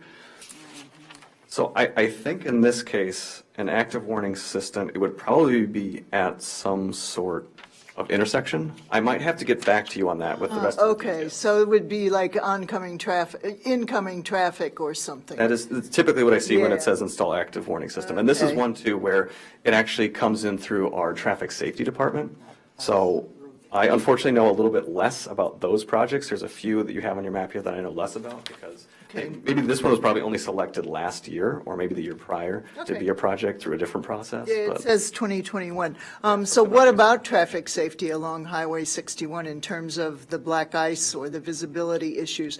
We routinely have, it's 2 lanes in divided highway, and people will end up in the wrong direction and get hit head-on, either because of the ice or the visibility. And there are known spots. Just curious if that's a factor when you dig into your planning sessions. That's a very good How question. much of a factor? It's public safety. Public safety is Yeah. is always a factor in all of our projects. Well, it might be a factor on the warning system because near Lamoille, there is a road that comes into Highway 61, and I'm not sure what the visibility is and all that. So there may be issues there with the traffic entering. But there are also known black ice and visibility issues with accident rates to match. I had another question. Well, it'll come back to me. Okay. Let's just go on, I guess. The map is very interesting, and I can see the colors of when the planning is and all of that, so. Yeah, just a quick question on the timing of the roads. I mean, I can see some of them here, Highway 42 just outside of our county next year in 2020, but some of them go all the way down to 2029. And when you show that graph of different projects getting kicked down the road, you get more than 5 years out, and it's just almost kind of a guess, isn't it? I mean, I get constituents that come up to me and ask me, when is this road scheduled for a resurface, or what's the, in Winona County, we have a 5-year plan. But for me to tell somebody, oh, that's scheduled for 2028. Yeah. Right. By the time 2028 comes, the way you showed those projects getting kicked down the road, it might be another 5 years. That is basically correct, especially when you look at years like 8, 9, and 10 from now. Those are pretty close to guesses. We're making educated guesses. So I think, yeah, closer to time, we know a lot better because we've identified that funding again. We know better what the project is. And then it's sort of a sliding scale too. I think years, maybe 5, 2024 through 26 at this point, we can be more sure that we'll have a project there in those years. But like what the project is still being kind of developed and thought of, as well as what the full scope of needs are. But we have at least a little bit of a better idea. So I would say, yes, especially 10 years from now, there is some guessing involved. But it's still guessing based on the information and evidence that we bring in terms of pavement condition and other factors, around the roadway. So It's an idea at 10 years old. It's a nice idea. It's got to start as an idea. but It's yes. a nice idea. They want to do it, yeah. I have a question. So with talk at the federal level, some people, they refer to it as the Green Deal, wanting to eliminate a lot of our gas-fueled vehicles. Do you take into projections of traffic counts? I mean, what do you see traffic doing in southeast Minnesota? We're going to have appreciably more traffic on the roads? Are we pretty stable, or where are we going with that? And I don't see any drone parking lots, if we start flying our drones around and park them somewhere. It's a good question. I mean, what are they doing there as far as projected usage, miles that we're going to? Our district planning and programming staff don't do much of any sort of planning on traffic projections, so to speak. We do a little bit based on other analyses that we do. We don't do it too much here. I think it does factor in more. I know that when it comes to forecasting revenues and trying to understand, because MnDOT, a lot of our revenues coming in for road and bridge projects still come from the gas tax. The vehicle miles traveled estimate that we use statewide is kind of that baseline. So there is some projections going in there. But there's also a recognition that the projection of VMT is starting to drift. While it might still be going up, the revenues from the gas tax, because less fuel consumption may be happening with electric vehicles, that's starting to plateau or even go down a little bit. So those are factors. And we have some offices in St. Paul that do more with that sort of long-range forecasting and how it affects revenues and how it affects the system. I couldn't tell you with much detail about any particular road in the county, though. We're kind of putting you on the spot. I right. understand. Yeah. But it doesn't seem like traffic's getting any less. It seems like I live right off of I-90, and that seems to be as busy as ever. You go to the metro area, I mean, it's bumper to bumper, and, the amount of cars and everything. So I don't know where we're going with all of that. Yeah. I have two comments. Electric vehicles pay more sales tax, I'm not sure, at time of purchase. And I'm not sure if that money is dedicated to road improvements. And the other thing is you pay more for your license tab for your renewal. But I have two questions or two predictions that you can put into the prediction planning. We currently have quite a high rate of workers riding between La Crosse and Winona. We're getting Gunderson Health is opening a hospital facility and a clinic facility, and they right now currently have most of their facilities in the La Crosse area. So there's going to be possibly some increased traffic with that. And then because of the Destination Medical Center operations between surrounding Rochester and some of the expansion into particularly the western part of the county, we are anticipating higher traffic loads on Highway 14 perhaps because and we currently have a surprisingly high number of people who commute between Rochester and Winona. There's a bus company that runs 3 buses a day over there and then 3 back, I think. So that's already quite an enterprise, which takes quite a few cars off the road.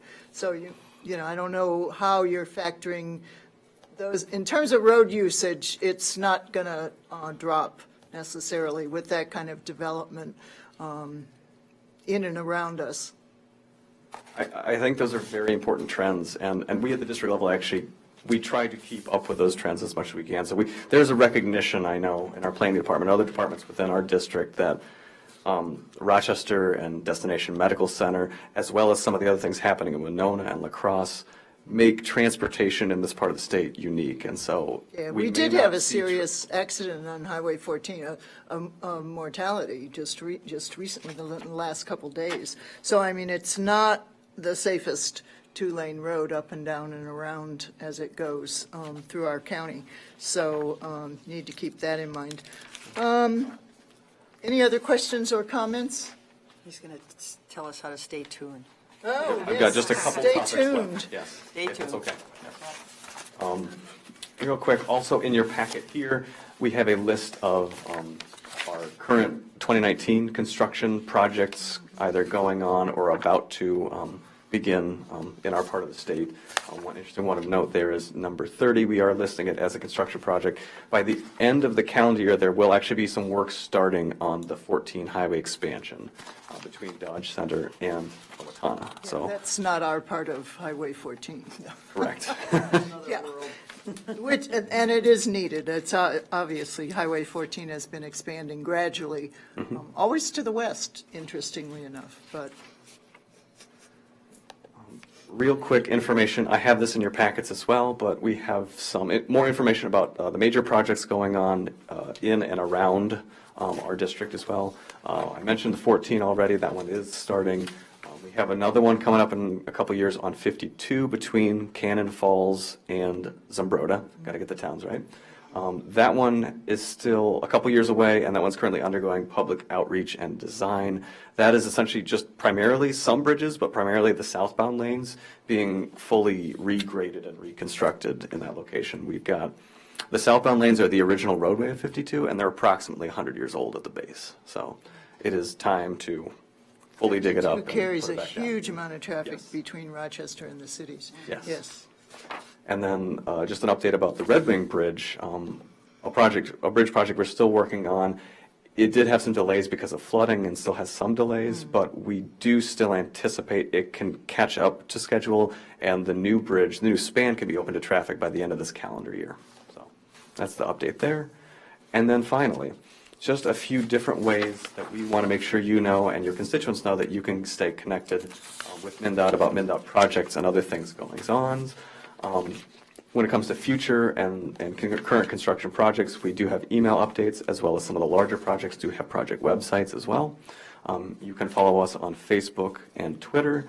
We usually reserve Facebook and Twitter for messages, shorter messages, but like talking about either detours coming up in your area, or potentially there's a public meeting about a project next year or 2 years from now, and we'd like your input on a certain thing. And then, as always, our 511mn.org website is a great place to go, not just for the snow and the wintertime driving conditions, but also traffic conditions, as well as you can check out traffic cameras on the interstates and other highways. Yes, that's very helpful. Thank you. Yeah. With that, that's the end of the presentation. Oh, go ahead. I do want to thank, I know MnDOT has held a couple public sessions this summer out at the Armory for the people to, share their, concerns much prior to the project, and I do appreciate that. We've done that, Mr. Kramer at a local level has done that, and it's very beneficial, and I know that one day a number of residents were, especially the 43 part down by Target and Fleet Farm and everything, Mankato, the responses I heard is they were pleased that they could have some input with that project, so thank you for doing that.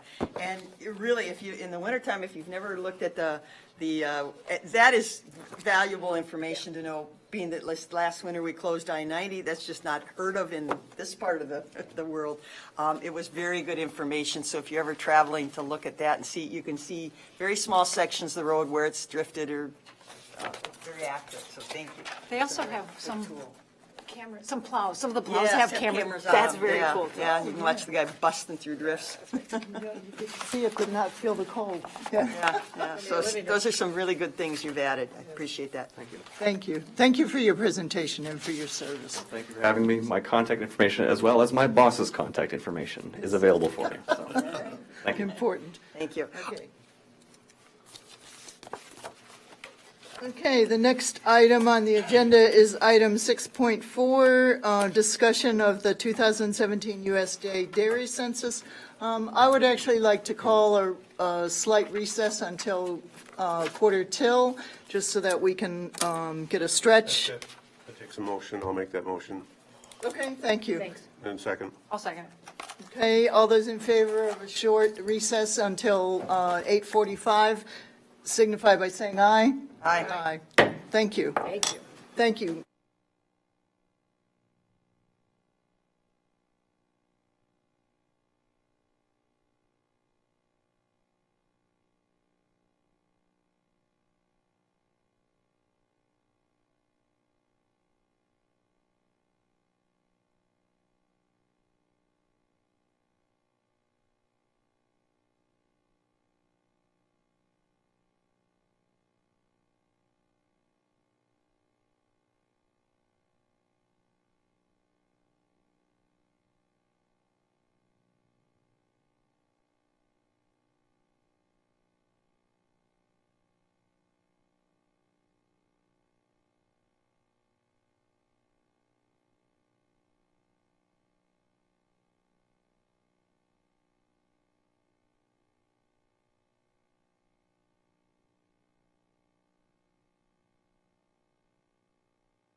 Back to order.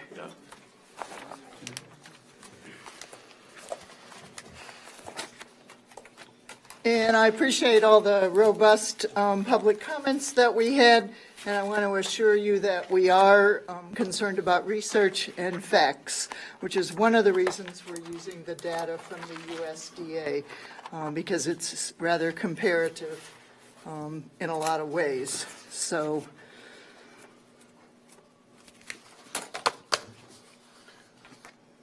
the motion, or the issue just says that we are discussing this. Do we need a motion to open the discussion? No, No. this was brought up by Commissioner Jacob at a previous meeting for a item to be added to the agenda. The census material I pulled from the site for the county and provided a couple different exhibits there to work off of. It's meant to be a discussion, and you don't need a motion to open. Okay. Commissioner Jacob. Yeah, I'll kick some discussion off. Last time we brought this up,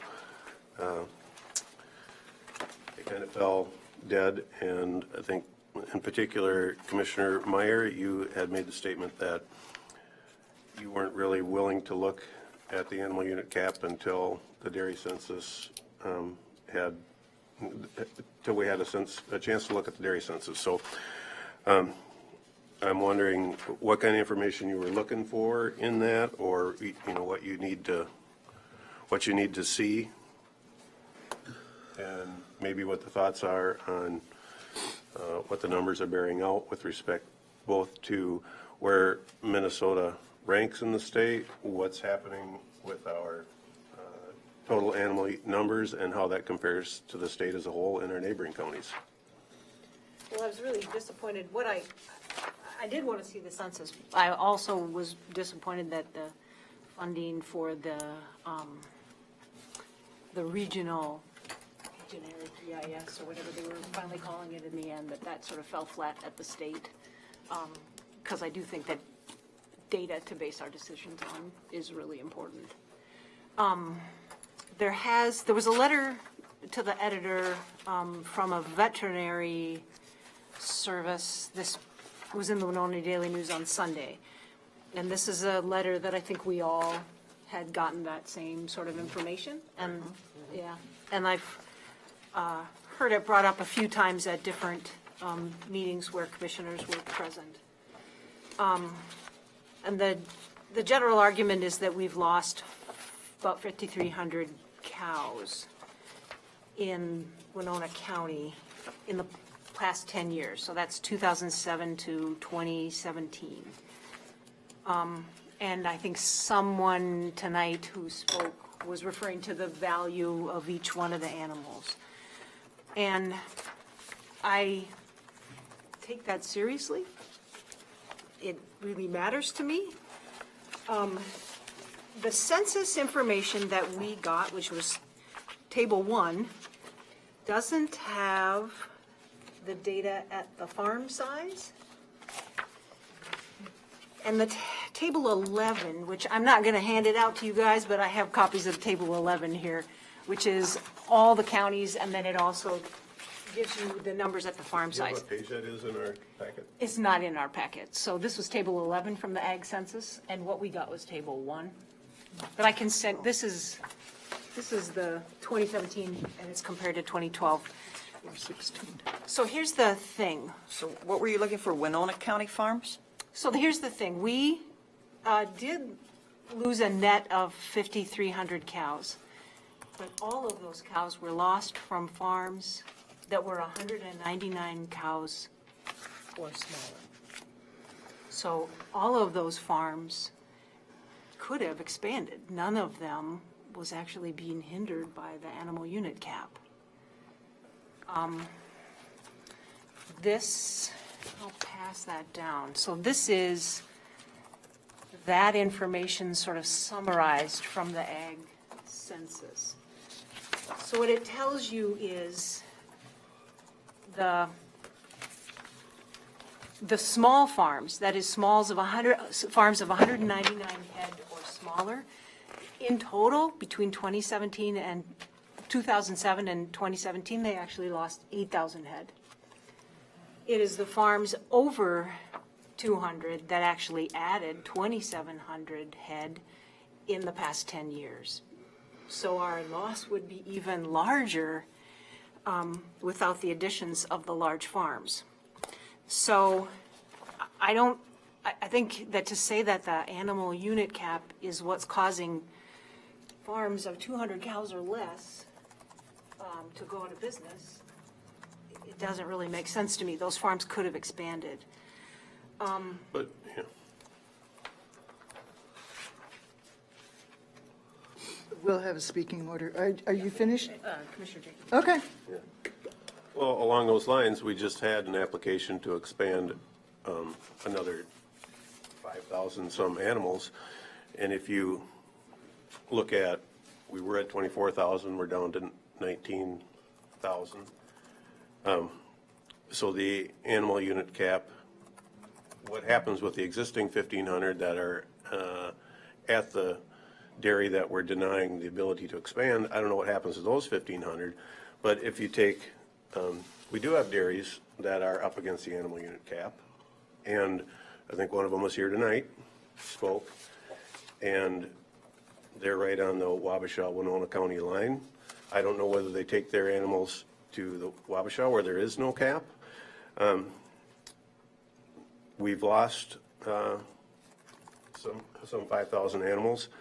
And if you look at the census and try to determine what's going to happen in the next 5 years, I think it would be foolish to say that the operators that are larger, you know, they've all got a long-term plan, and they have to look at what they can do and where they can go with their families.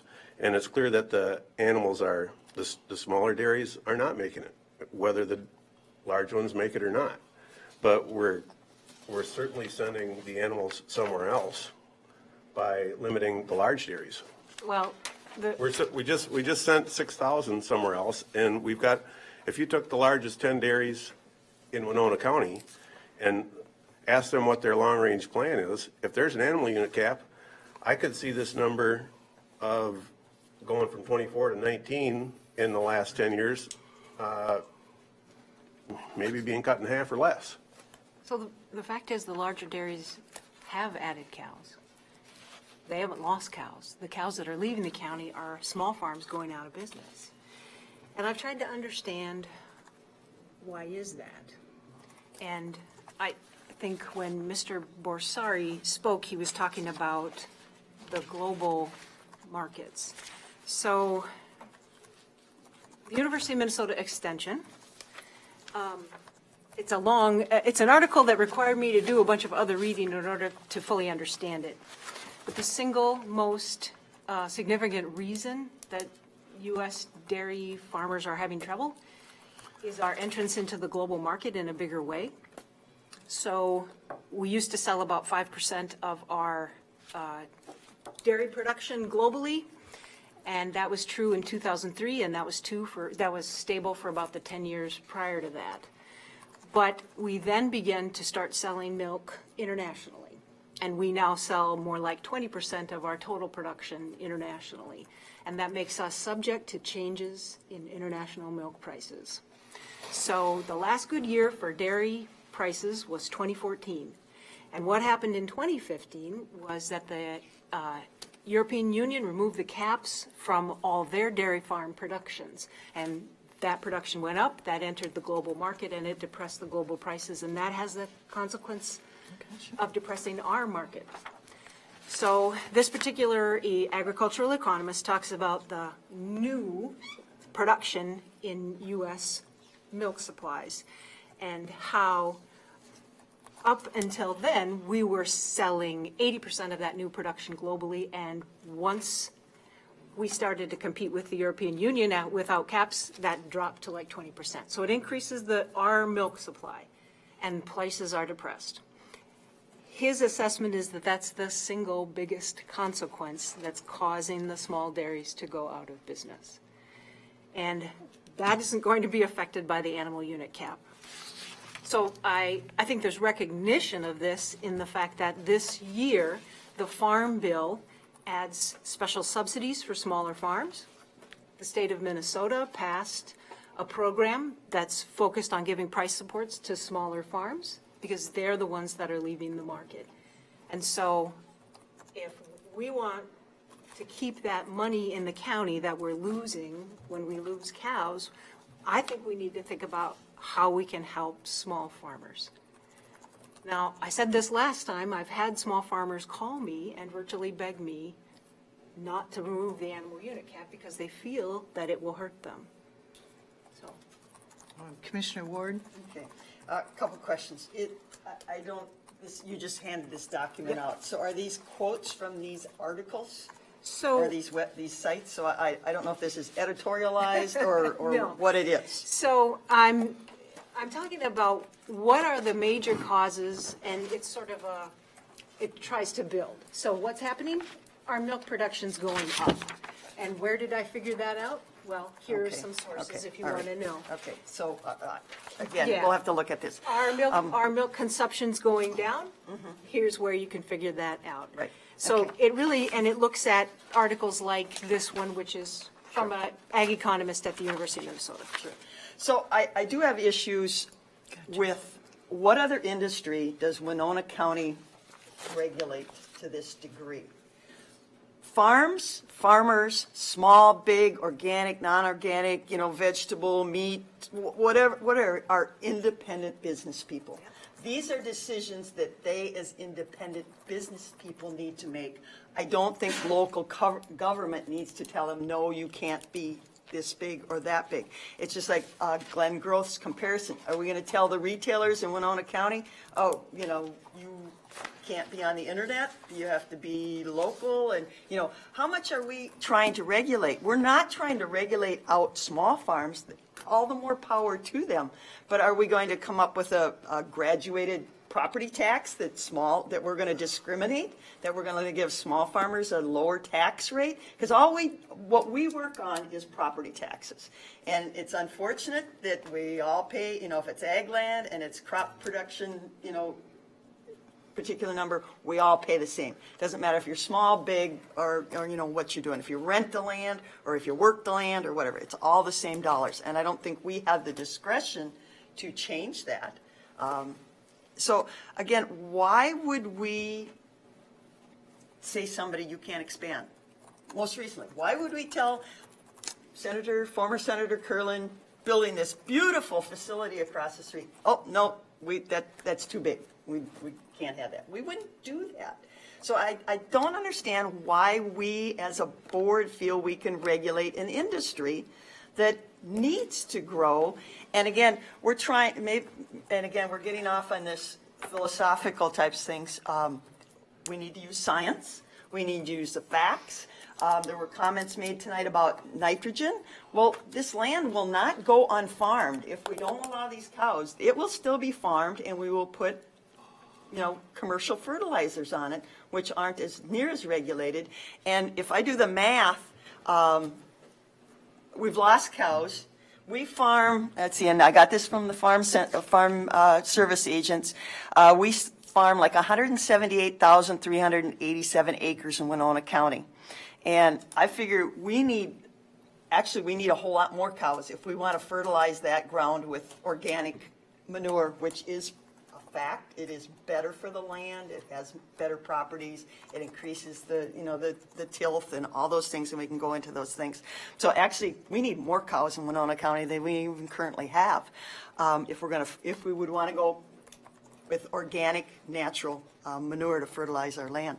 But there again, we can discuss, are we willing to put together more facts and science to our decision, or is it just a philosophical discussion that, no, I want small farms. Hey, I've been a small farmer. My father was a farmer. It's rich in my heritage. But they're independent business people. And why would we tell them, no, you can't expand? Okay, I have a comment, and then we have a speaking order with Commissioner Olson and Commissioner Jacob. We do regulate the size of business. Zoning regulations do that. Mr. Curlin couldn't build above a certain height. The car dealership on Highway 61 can't build across a certain amount of space because it takes up too much he paves the land, which has environmental repercussions, and also he's a hazardous business with oil, and so we regulate our businesses in many, many ways. Well, the county board does not, because that's the city of Winona. Yes, but it's zoning, and we do zoning in the county also. So, we do regulate businesses, and also we have the issue of subsidies. There's no other businesses that get subsidies.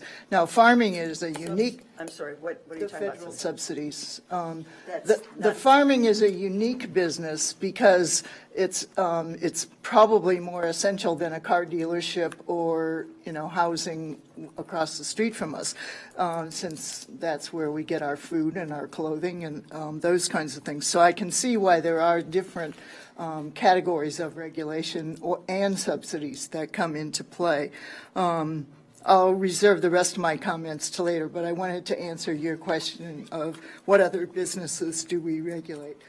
Commissioner Olson and then Commissioner Jacob. And I remember Attorney Sonneman, when this agenda item came up, cautioned that we were going to discuss the census. I know the county's in litigation regarding animal unit cap Board of Adjustment decision. This is evolving. It's not on the agenda to talk about the animal unit cap, to talk about the census, and I know how they are interrelated. I get that, but we were cautioned by Attorney Sonneman on this agenda item, and I just think we're wavering a little bit. That's my comment. Okay. Yes, we were cautioned. Commissioner Jacob.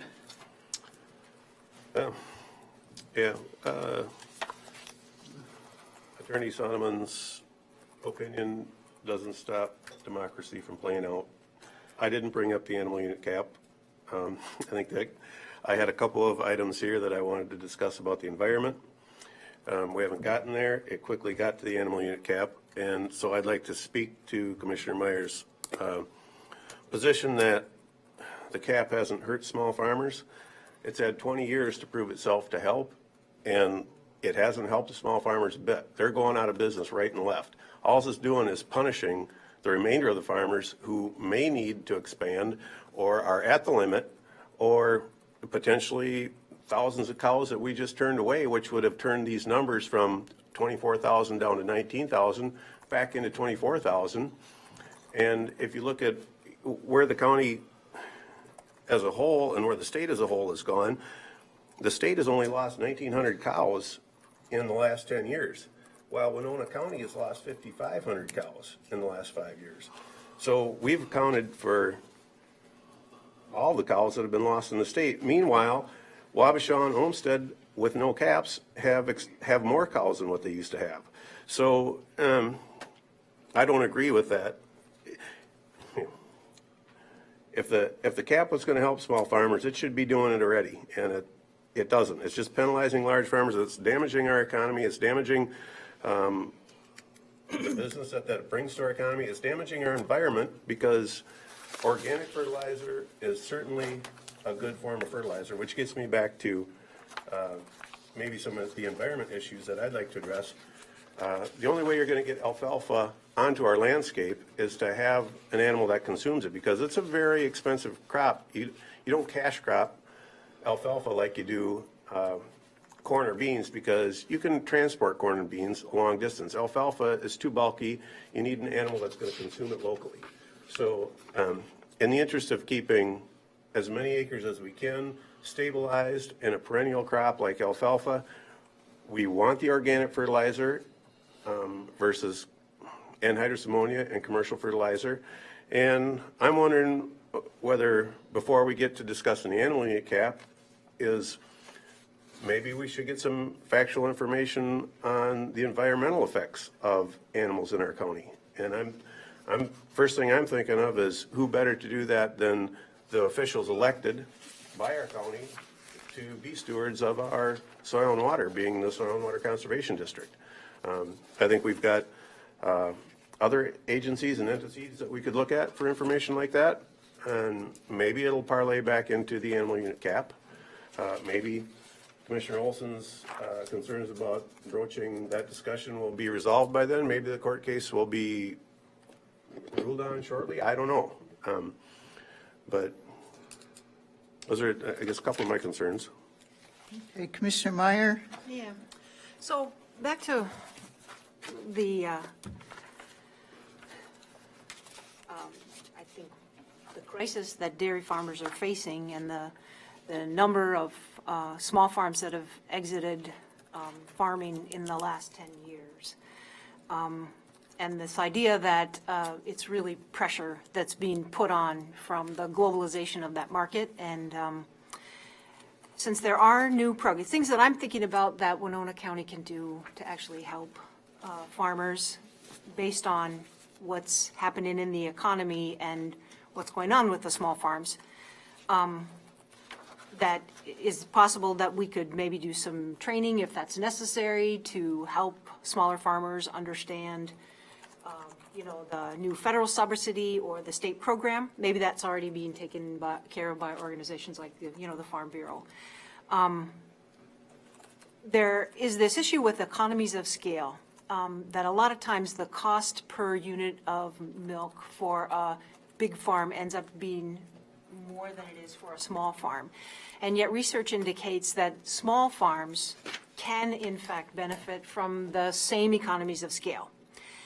And so use of a nutritionist, rotational grazing, if you grow your own hay and grain, there's research that has to do with being more efficient about how you're using your milking parlor.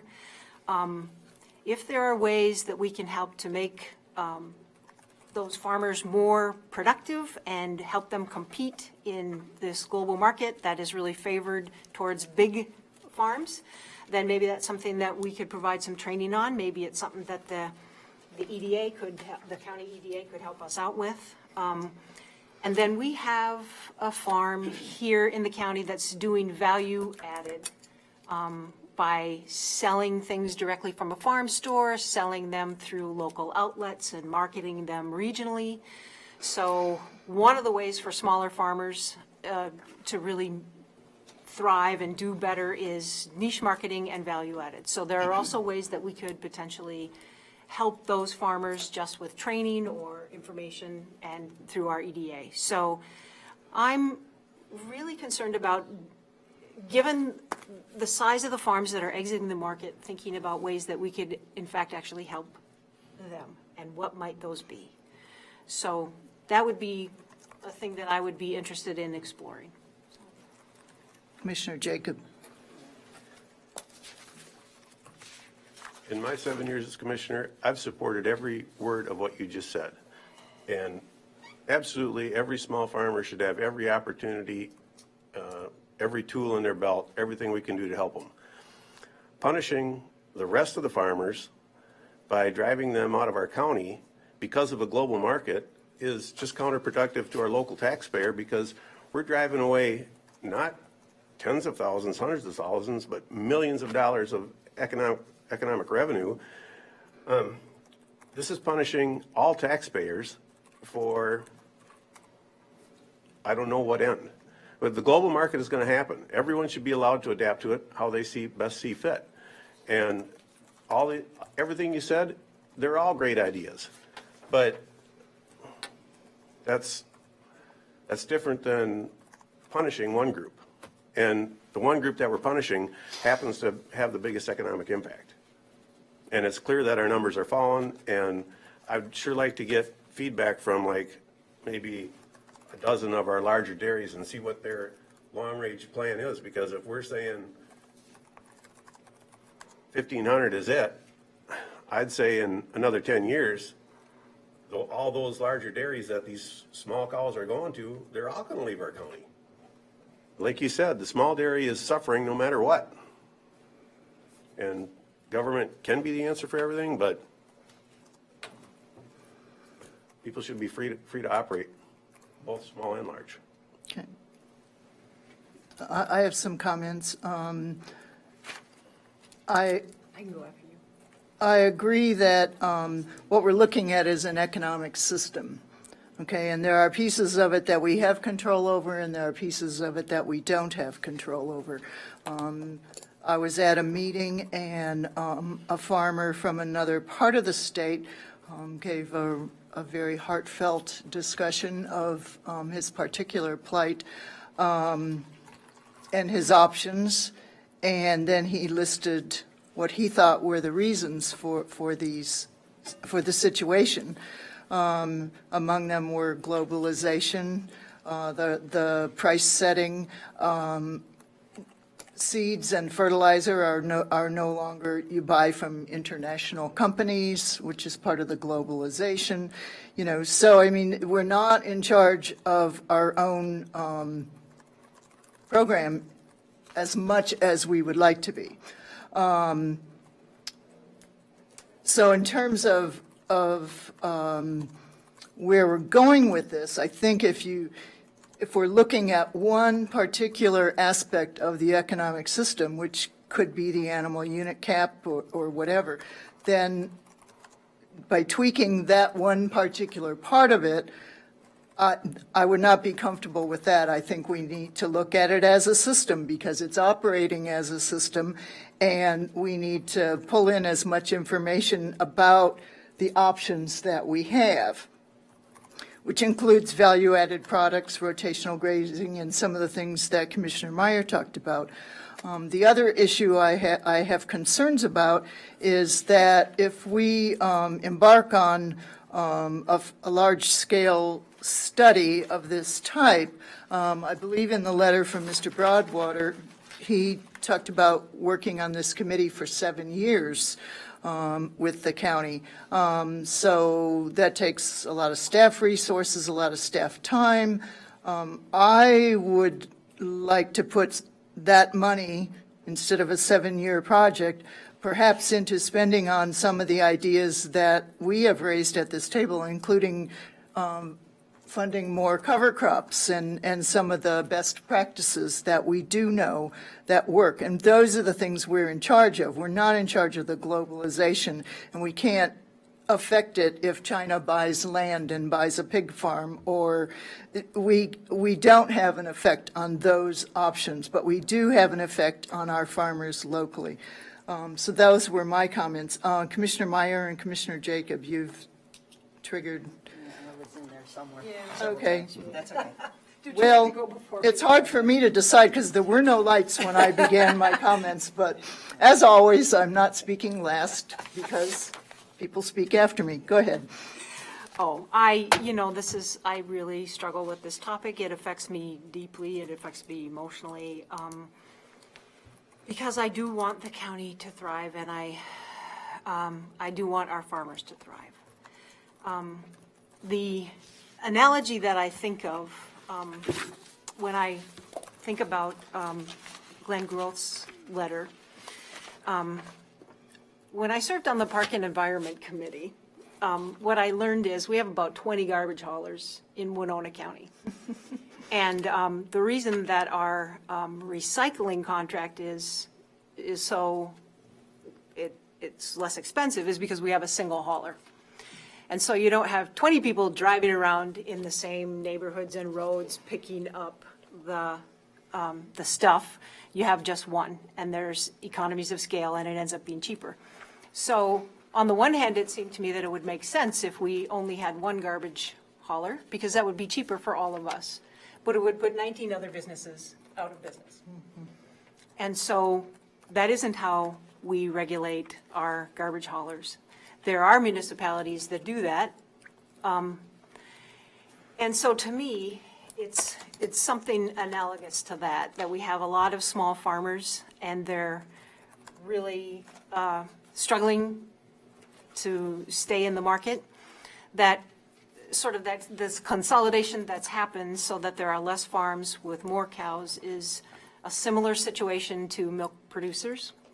And so the thing that I've had smaller farmers talk to me about is their ability to sell their milk, and their concerns that if we increase the milk supply further, that this just makes it more difficult for them. And since the exits that we've had and the cows that we've lost are all cows that come from small farms, and we've lost 90-some small farms in the last 10 years, and we've added cows and we've added farms over 500, leads me to really feel like the data, if we just look at the ag census, it really, the problem that it highlights is how do we help small farms?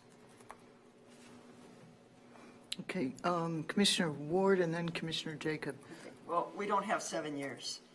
We can't take 7 years to make a decision as to how we let people proceed. How many on this board have ever milked cows for a living?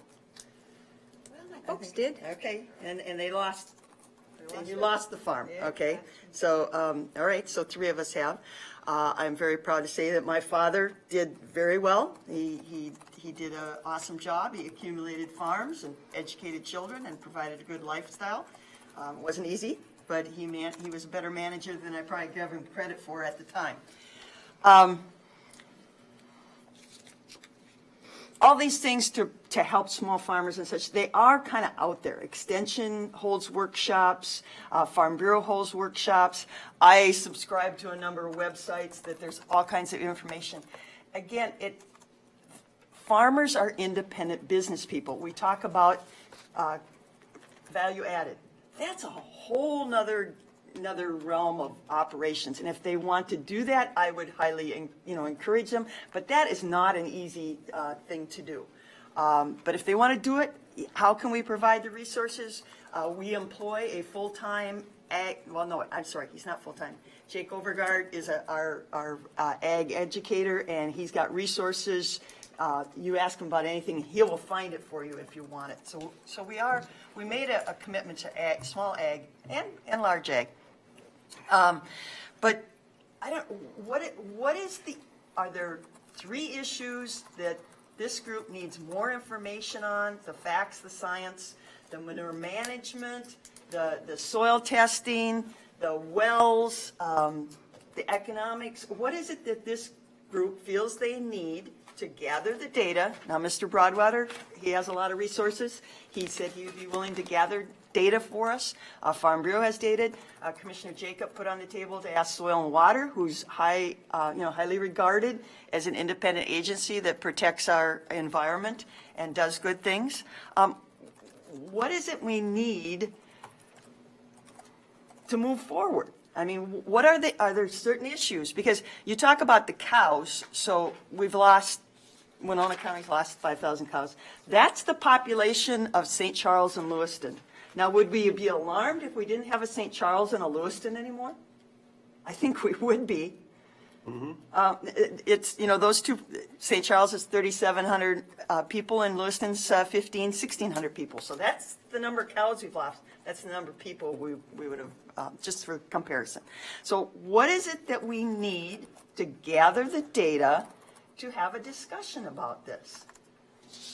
I don't, I think we support all farming, and I think we need to let the business, and we need, the world economy is different. We can't control that. Can we encourage more cover crops and better? Yes, absolutely. But there again, people condemn farming for taking subsidies. Some people say, oh, the farmer's heavily subsidized. Well, because we have a policy in this country that we want cheap food. And that's probably not going away. It's something we're not in control of. We cannot control or anything like that. Unless we want to drive to Washington or no, whatever. and we're not going to change. We're not going to change that. That's not our role or should be our goal. But how do we let independent business people within all the parameters? I mean, we got a lot of rules at a state level, to expand to go into a higher number, and we should use those. I've had conversations with a Goodhue County resident who serves on the Goodhue Planning Commission, and she says, we don't have these issues. We use an offset model. We use the manure management plan. They have a set process, which we do too, but it seems like we always get hung up on something. So what is our hang-up factor? What do we need? More fact, science-based information? Do we need to change our standards, for certain size? We've talked about how sometimes the small ones fall under the radar, and I was a small sheep farmer and nobody was checking on me where I was putting my manure. You know? So there's different standards, but we seem to be holding back the larger. So are we willing to put a different standard in place or parameters, or what is it that would we agree to allow them to expand if it's their decision to do that? What do we need? What do you want for information? Commissioner Jacobs next, but I do have an answer. I have a suggestion for one of those things we can use. So I feel like this started out as an environmental issue. I think the animal unit cap was put in place because of the concern of manure. Now we're seeing that we're losing many thousands, percentage-wise, 20, more than 20% of our dairy animals. Now it's become more of an economic discussion. I think it's very plain that in the last 20 years, the animal unit cap hasn't salvaged the small dairy. And, we've all heard it 1,000 times before. The definition of insanity is to continue to do the same thing and expect different results. One county putting in an animal unit cap in a global market, there's 87 counties in our state. There's how many thousands of counties in our nation, and there's how many countries in the world. And it's a global market, and we're going to punish our local market to try to solve that global. These farmers all have the ability to do everything that you're discussing already. They can employ best management practices. Every alternative kind of farming is at their disposal already. And for us to sit here and say we've got all these great ideas, almost to me seems just a little insulting to their intelligence. I mean, they know if they could salvage their farm, they would have done it already. And for us to say, so that's kind of frustrating to me. So, yeah, I'm in agreement with Commissioner Ward. What are we looking for from this point going forward? I kind of would like to have some type of an idea of looking at the census, what we've seen happen since the last census, and if the same thing happens in the next just 5 years, if you look at the census as what happened in the last 5 years, we've fallen from number 2 to number 3 already as a third dairy producing state. If we lose that same amount in the next 5 years as we lost in the last 5 years, we'll fall from 2nd to 6th. And when we lose economy, everyone has to pay more taxes because government doesn't make money. We either have to stimulate the economy, which Commissioner Meyer has been one of your, when we were talking strategic planning, how can we stimulate the economy? Well, the answer to me doesn't seem like let's send the dairy cow somewhere else. We have applications that we're denying.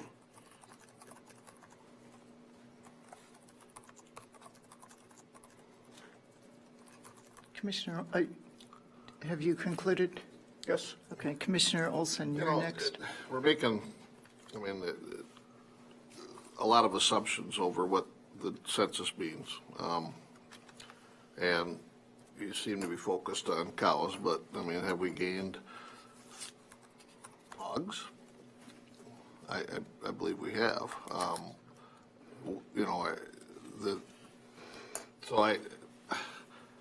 We're looking at this information. I hear a lot of assumptions on, what's going to save the local economy because of the global impact. But they're all assumptions. We don't know. So again, the agenda item was to discuss the ag census, and I think we should focus on trying to see what these actually mean rather than making assumptions. Well, we've gained more soybean acres, and soybeans contribute to field erosion. Row crops contribute to soil erosion. We've gained beans, we've gained corn. As far as the other animals, I think they're kind of steady. But one thing that this ag census doesn't show is the average age of the farmer. A lot of farmers. That's in it. Well, I yeah, but have- the thing is like I 300 have that pages, data. but not in what we have in our packet. I have okay? it. I found so it. part of this is the aging of the rural landowner. They're retiring, and the capital investment to even to transfer the family farm economically is a great undertaking. Very expensive. You can't just buy how many people have an extra $1 million in their pocket to buy a farm, and then equipment and everything.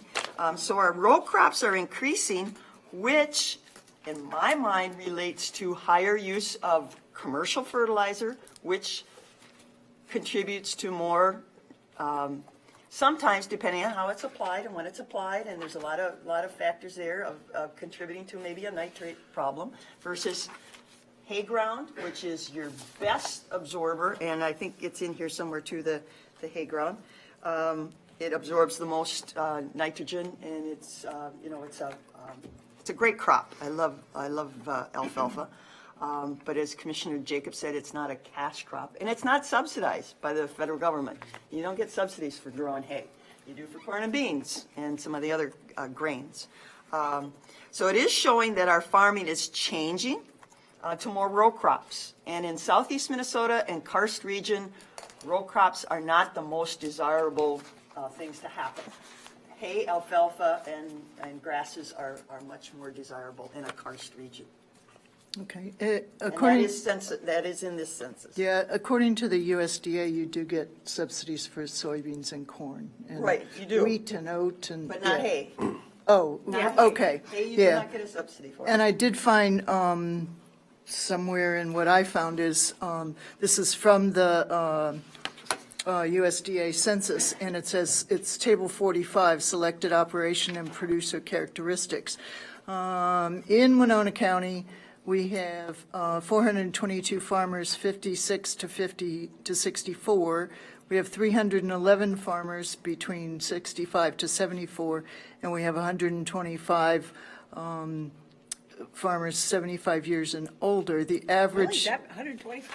yeah, they're really working hard. The average age is 56.6. The young producers, which is defined in another part, we have 142. And then it goes on to break it down by Asian and Hispanic.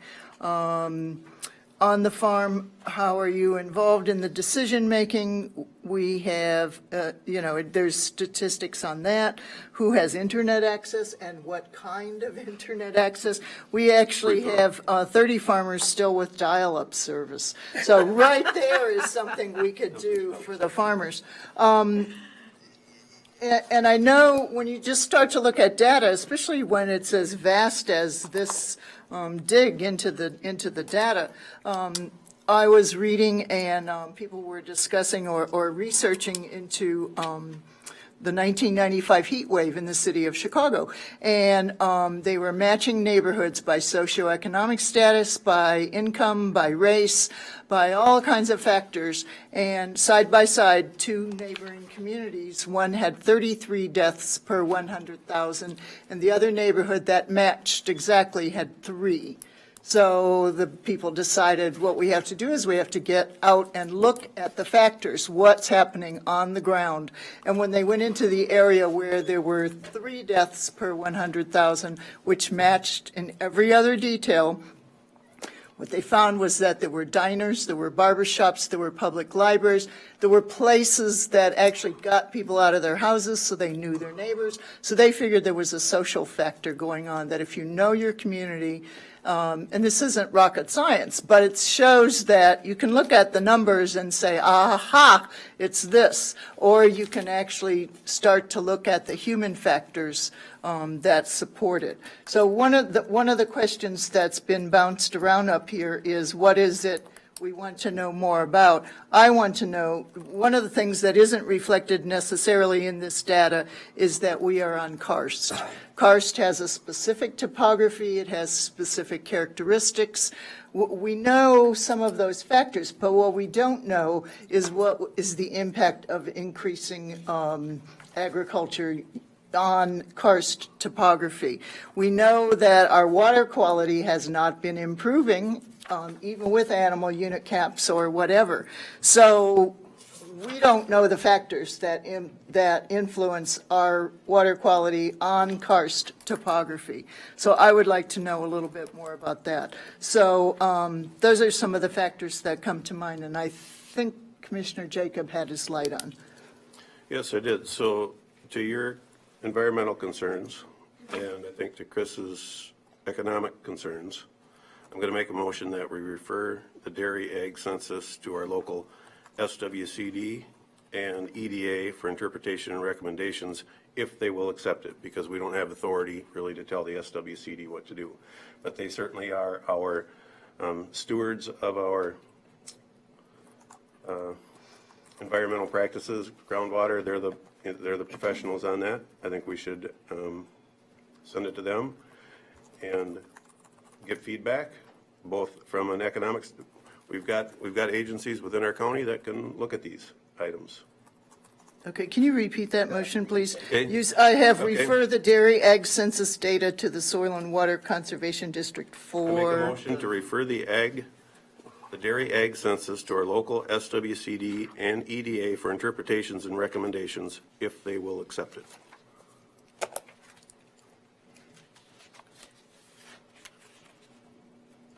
And I'll second that.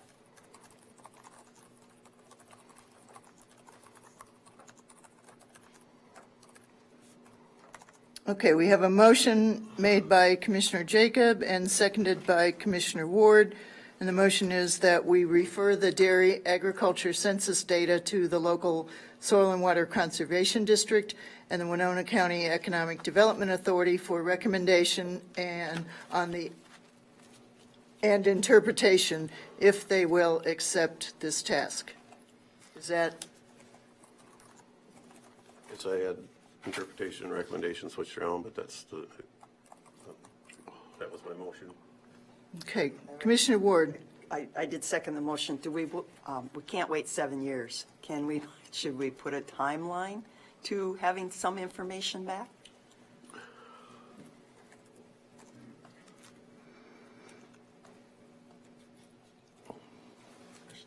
I hate to leave it open-ended because this has been studied and will be studied from here to, forever, as long as we still exist as a, because it is science. Science is always improving. Best management practices are improving and changing. So do we want to give them 6 months or 3 months or? EDA doesn't meet very often. We have I guess they can call meetings. But I'm trying to, speak to Commissioner Olson's concern about, going after the animal unit cap. I'm referring to the dairy ag census for his wishes, keeping it within county parameters that already exist and people who should be professionals in those areas, people who we've appointed to some of those committees. Okay, Commissioner Meyer and Commissioner Olson, we have speaking order. So the question as proposed is too vague because it doesn't really address. It's much more. It's like 300 and some pages or whatever. So I think that it doesn't really address what it is you would want those two boards to actually think about when they're reviewing the census, because the census is so broad. And then I'm going to go back to what Commissioner Olson said quite some time ago. Any comments that I made tonight, I actually sent to the county attorney's office in advance to make sure that they wouldn't really go beyond what the recommendations had been. And so I'm not sure what the question is that we're asking those bodies, but if we're asking those bodies to research something related to the animal unit cap, then I think it is not the right time to do that because of the lawsuit. And I'm not comfortable with it as a result of that. Okay. Commissioner Olson and then Commissioner Jacob. And I appreciate your motion, Steve, but what I share Commissioner Meyer's concerns that it was rather vague, and has there been, we have the census table 1 in front of us. So is this work that's already been done? I mean, what does this mean? As far as if you look at the entire census with all the tables in entirety, what does it mean? I mean, we have a globalization. We know that is happening. I read the article about Glenn Growth in the newspaper that he got out of the dairy, but he's still farming. He's still cropping. He no longer has to work 24/7. Is this a lifestyle change that some farmers are appreciating? Again, there's so much that you could read into it that unless you narrow it down, and has it already been done? What does this analysis mean? Are there agencies that have already done it? Do we want to duplicate something that's been done by the Department of Agriculture or something like that? I mean, what is happening across the United States with our farms? I think if you don't, do we want to duplicate something that's already been done in regard to the census data? Is there more money in crop farming? Is that why they're turning to that? Because that's where the money is? I don't know, but that would be good information to know. Is the animal unit cap arbitrary, just a point of argument that isn't going to solve anything? We don't know that either. So I like where you're going with it, but I'm not there to support it. Because I don't know. The questions you just asked, would you want to put that into a motion somehow? And I'll withdraw mine? Well, again, what you're looking for precisely? I don't. There's obviously a trend that is going on. We're getting, but why is that? Is that where obviously they're in a business to make money, and are they seeing money elsewhere? We don't know. We're making a lot of assumptions. I think that locally that there would be assumptions on what these numbers mean, but there has to be an answer somewhere that maybe already is there. So how do you see obtaining those answers? I don't know, Steve, but like I said, I like where you're going with that, with your motion, but I can't support it because I do believe it's overly vague, and it's not, we don't know what the nationwide trend is, and maybe this is a nationwide trend, and there's nothing we can do to stop it. So I don't know. I don't have an answer. Was I next in line then? Yes. Yes, you were, although you just had an exchange, but that isn't what you wanted to say. No. So, please. When I made my motion, I was very specific. I prefaced it with environment and economic. Those are the two pieces that I thought were really staying away from the animal unit cap and what the concerns were. And I thought, where internally do we have environmental experts and economic experts? And if we're looking for the answers that, is there any way I could rephrase the motion that you? You can withdraw it and then rephrase it. I'm trying to figure out what you're looking. I mean, you made a lot of statements, and I don't see. What exactly are you looking for? Maybe I can help. Greg, is any of your family engaged in agriculture?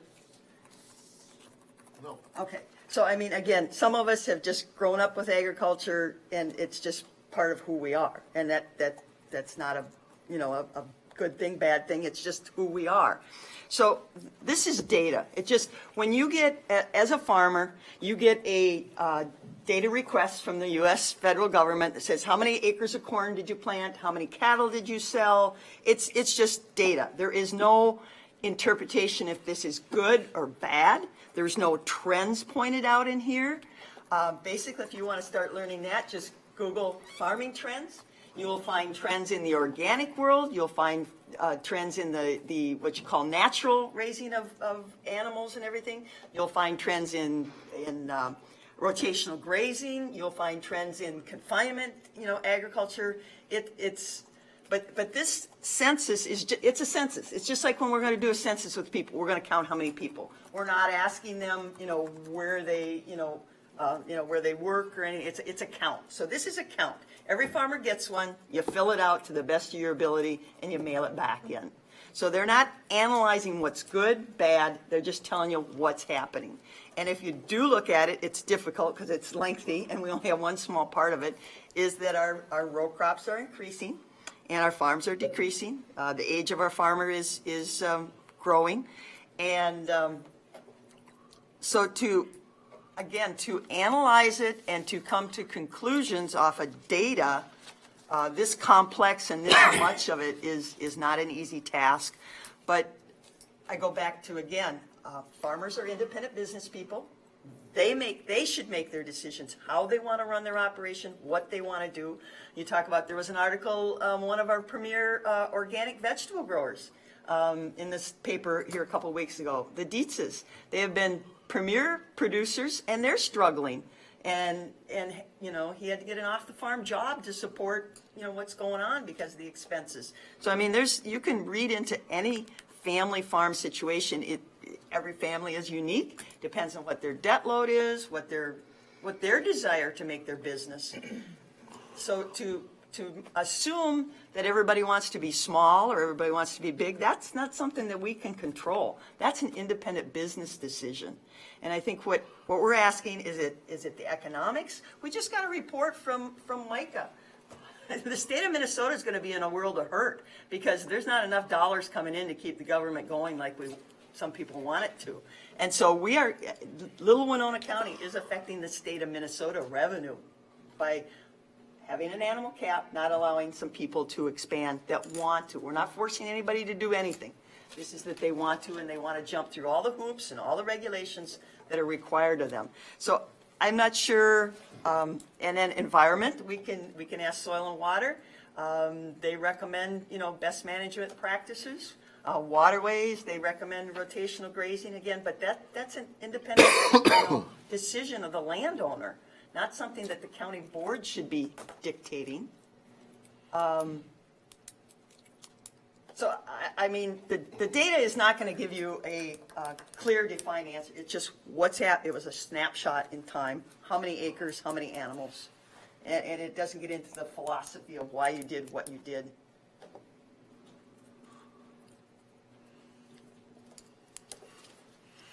Okay, we have a speaking order. I have Commissioner Jacob and then Commissioner Olson. I don't think so. I did have you down, but you're also in my notes, so. With the data we've just received, and this, was on our agenda to discuss, it's very clear that one of our very largest economic drivers is leaving our county. And if we do nothing, what would be the expectation of what would happen in the future? So I'm asking for a way to open the door within our government, our community, to try to figure out how we can benefit our environment and benefit our economy and benefit our taxpayer. And unless we have three commissioners at the table who just simply are looking for a way to not address those issues, I think that's what unless I'm way off, I don't know what else you could glean from losing that many animals or that much economy.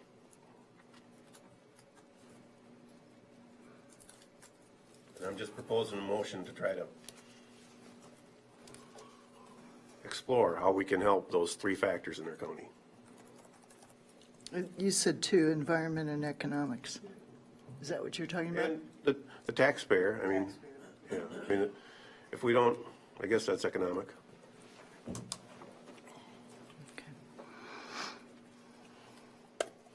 And then coincidentally, I believe our large farmers are saying we don't need all these small programs that we're talking about coming up with for alternative agriculture practices. They're just saying, can we just operate?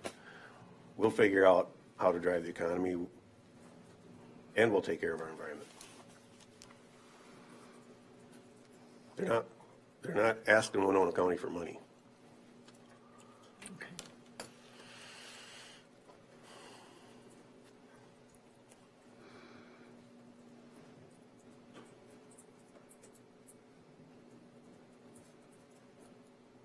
Is it Greg? Yes, Commissioner Olson. Okay. I was waiting to see if we were done. No. I just wanted to just qualify one thing, Commissioner Ward. I was licensed with the Department of Health. I ran a municipal water system. I was licensed by the MPCA. I ran a municipal waste system for the city of Rolling Stone for a number of years. So I dealt with a two-legged variety of animal, which would be us. And so I'm not ignorant to water and waste. So I do just throw that out there. All right. Human waste, we would not want human waste on our agriculture land. I understand. I understand it does not That's get spread pretty on toxic. food consumption land. That's right. Okay, thank you. But we are. We do allow it, yeah. We're pumping from the city of Winona. Yeah, well, but that it has been treated. Okay, Commissioner Meyer. The jury's still out if that's a safe practice or not, long-term. Anyway, we'll leave it there. Well, it's a complicated topic, and it's almost 10. Yes. So I think the thing that I don't hear acknowledgement of is that the cows that are no longer in Winona County and the economic value that is gone has come from small farmers. Farmers of 199 cows or less that could have easily expanded, but couldn't because of economic conditions. And the economic... Well, that's an assumption. No. We don't know for sure, because sometimes it's a lifestyle change. No. It's an agent change. If we're looking It's at not just economics that they've quit. If we're looking at the data, 8,105 cows exited in the last 10 years, and every single one of them was from a dairy that was less than 199 cows. 1 to 9 lost 19 cows. No, that's not true. 10 to 19 ended lost up in larger 21. dairies, the ones that expanded. And there were, and those dairies, Not yeah. every one of them. So the net was about 5,300. So 5,300 cows are gone, and they all left dairies of less than 199 cows. Right.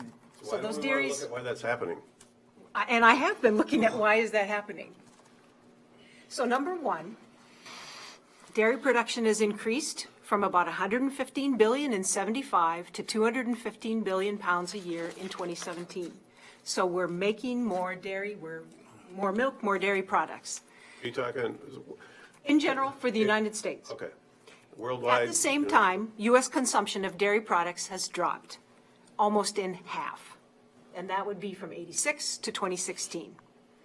The consolidation of dairy farms is a long-term trend. It's been happening since the 60s. More milk is produced per cow. There are less farms. Farms are generally larger. They take advantage of economies of scale. And similar consolidation has been happening relative to the firms that do the processing of milk. And that includes cooperatives. There are less cooperatives today, and they're bigger.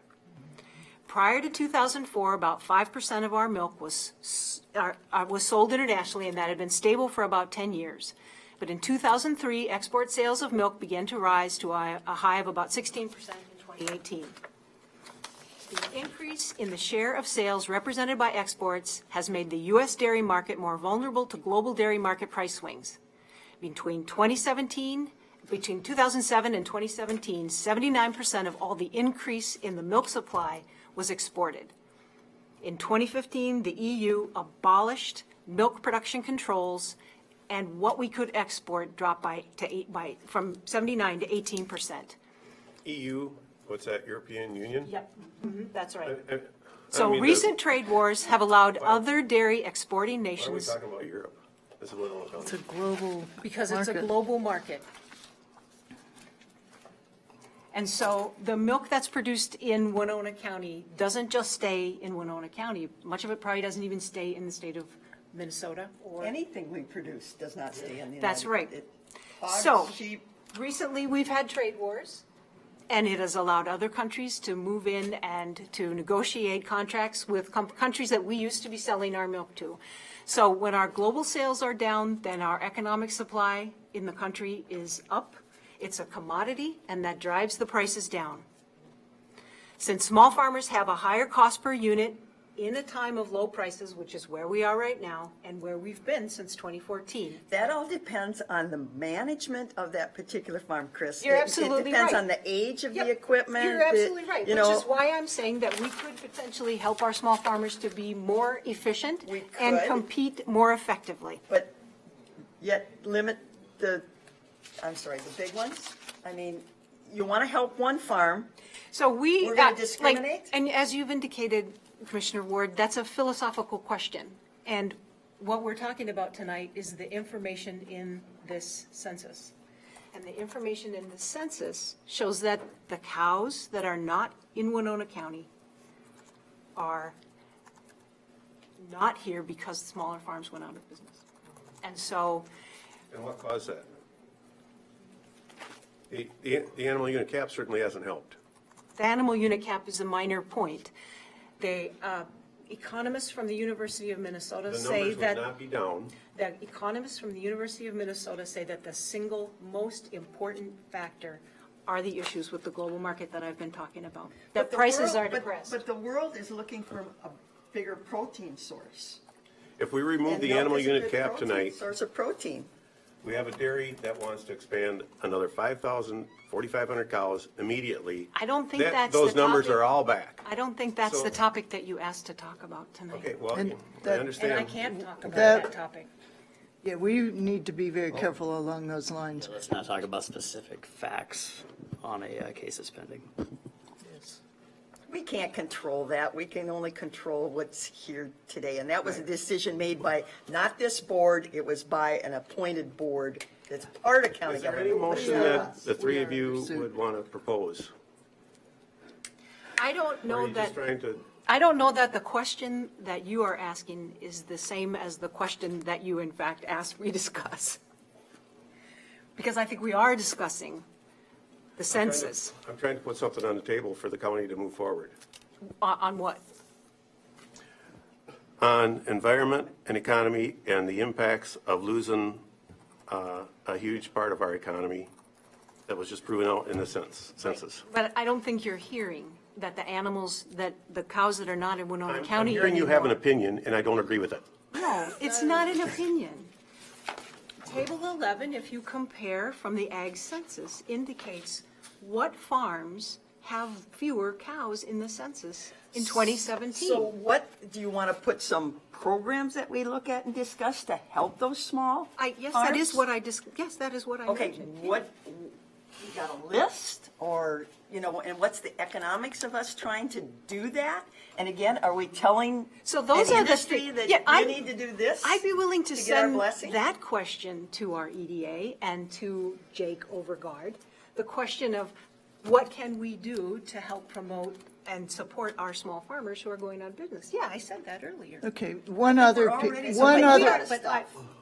piece that we haven't considered is that perhaps we should meet in a working session to thresh out some of these issues before we decide what we're sending to EDA or anybody. Because, you know, we've talked about how complex this is and how there are things we have some control over and how there are things we do not have control over. So I'm uncomfortable with giving two committees a broad mandate or whatever to do some research in some area, I think we need to give them more guidance, and we can thresh that out in a working session if we like. My motion was specifically to have SWCD look at the environment and have our Economic Development Committee look at the economic impact. Those seem like the appropriate. That's not what's in the USDA data. The USDA data has, As a result of the motion stated to refer the ag dairy census to our local SWCD and EDA, and I prefaced it with, on the basis of environment and economy. okay, but I don't see environmental data in here. There are no environmental facts in there. There are, if you really want to extrapolate, okay, you do research on what corn and beans do to land and water quality and soil erosion. You walk the cornfield or a bean field lately, you can see right up and down the rows. There isn't a weed in that thing, So again, and I'm not trying to condemn the corn and bean growers because we need corn and beans. But just look at the lay of the land. It's altogether different than walking across an alfalfa field. If you want to talk about soil erosion, environment, I'm sorry, I guess to me it's kind of a no-brainer on the rolling hills that we have. Where I absolutely support helping the small farmer, leaving medium and large farmers off the table. I think, in my view, we support all agriculture. We don't pick winners and losers. I mean, we're trying to create regulations, Chris or Commissioner Meyer, that you're saying would be specifically for a small farmer, exclude medium and large. That's what the data shows. Yeah, I'm just trying to follow a course of logic based on the topic. That if we're going to talk about data coming from the census, as I've said like a bazillion times, and I'm repeating myself now, the cows that are lost are lost from small farms, and the small farms are the ones that are going out of business. And so maybe we want to ask somebody to do an interview with those that have taken the cows off the farm. Why are they not milking? What is it? Is it economics? Is it lifestyle? Is it age? This is a working session, this kind of discussion. It is. And we have a speaking order. Commissioner Olson was on. I'm gonna Commissioner throw this out Jacob. there. I'm gonna make a motion. We call the question. We have a motion on the table. takes the supermajority? Yes. Okay, there's no discussion on a motion to call the question, so I'd ask how do we do this? All those in favor of calling the question, which would end the debate on the motion, signify by saying aye. Aye. Aye. No. No, you did. That was it. Didn't mean that. That's why we took a break an hour ago, but never mind. Okay, so we have 3 in favor. All those opposed to calling the question signify by saying nay. Nay. Okay, good horses, thank you. No, that debate came up at the Planning Commission the other day. Okay, we did not reach a supermajority, so we will be continuing our discussion. Okay. And we have, was that your point, Commissioner Olson? You were in the speaking order. Okay, so then we have Commissioner Jacob next. So what I've heard you reiterate many times, Commissioner Meyer, is that the animals that have left from the small farm, which only exactly equates to the animals that remain on large farms.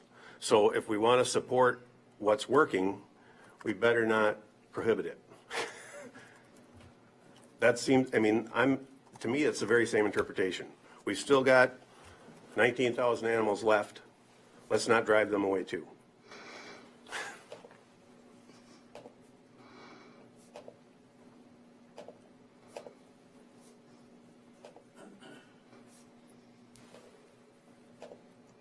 Okay, it looks like our debate is, I did. Commissioner Meyer. Okay. So,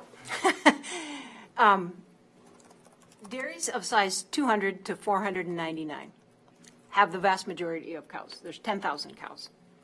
So those dairies at 500 have quite a bit of capacity to expand. The census doesn't break down dairies of 500 or larger. So I think that evidence to either support or not support Commissioner Jacobs' point would be if we could, from the state of Minnesota, or something like that, get a little bit more information on the dairies in the county. We have 10 dairies in the county that have over 500 cows. If we could get more detailed information about those. I think that's a great idea. What's their intentions in the next 10 years? It would tell us a little bit more about how close they are to the cap and how much further they have to expand. What their long-range plans look like? And that is something that I think is a flaw in the census. That I'd be very interested in that. 500, I think that would tell us more. And that's a project the EDA could call and tabulate and interview those farmers. Sure. I would see that as, It's a local issue, so we need to Yeah. use local resources. I'm to thinking find that the information. that data must exist at the state level. Well, you're kind of asking more of a, business plan. No, I mean, I'm they not- don't share their business plans with the state Actually, of Minnesota. If we make Commissioner that Jacobs said the business plan. I'd just be interested in the counts. And the counts, I think, probably exist at the state If we level. make that into a motion, I'll withdraw my other motion because I can see it's going to die anyhow. I'd like to see something move forward. Find out what our So I guess dairies of more than 500 animal units intend to do. I'm not interested necessarily in what they intend to do. I'd be more interested You're not. in the census information. Like, what are their animal unit counts so that we can tell where they're at. Yeah, I think interviewing those 500 or larger regarding their long-range plans, that is meddling in the business. Their long-range plans are their long-range plans. I want to know what the real data are. Excuse me. Thank you.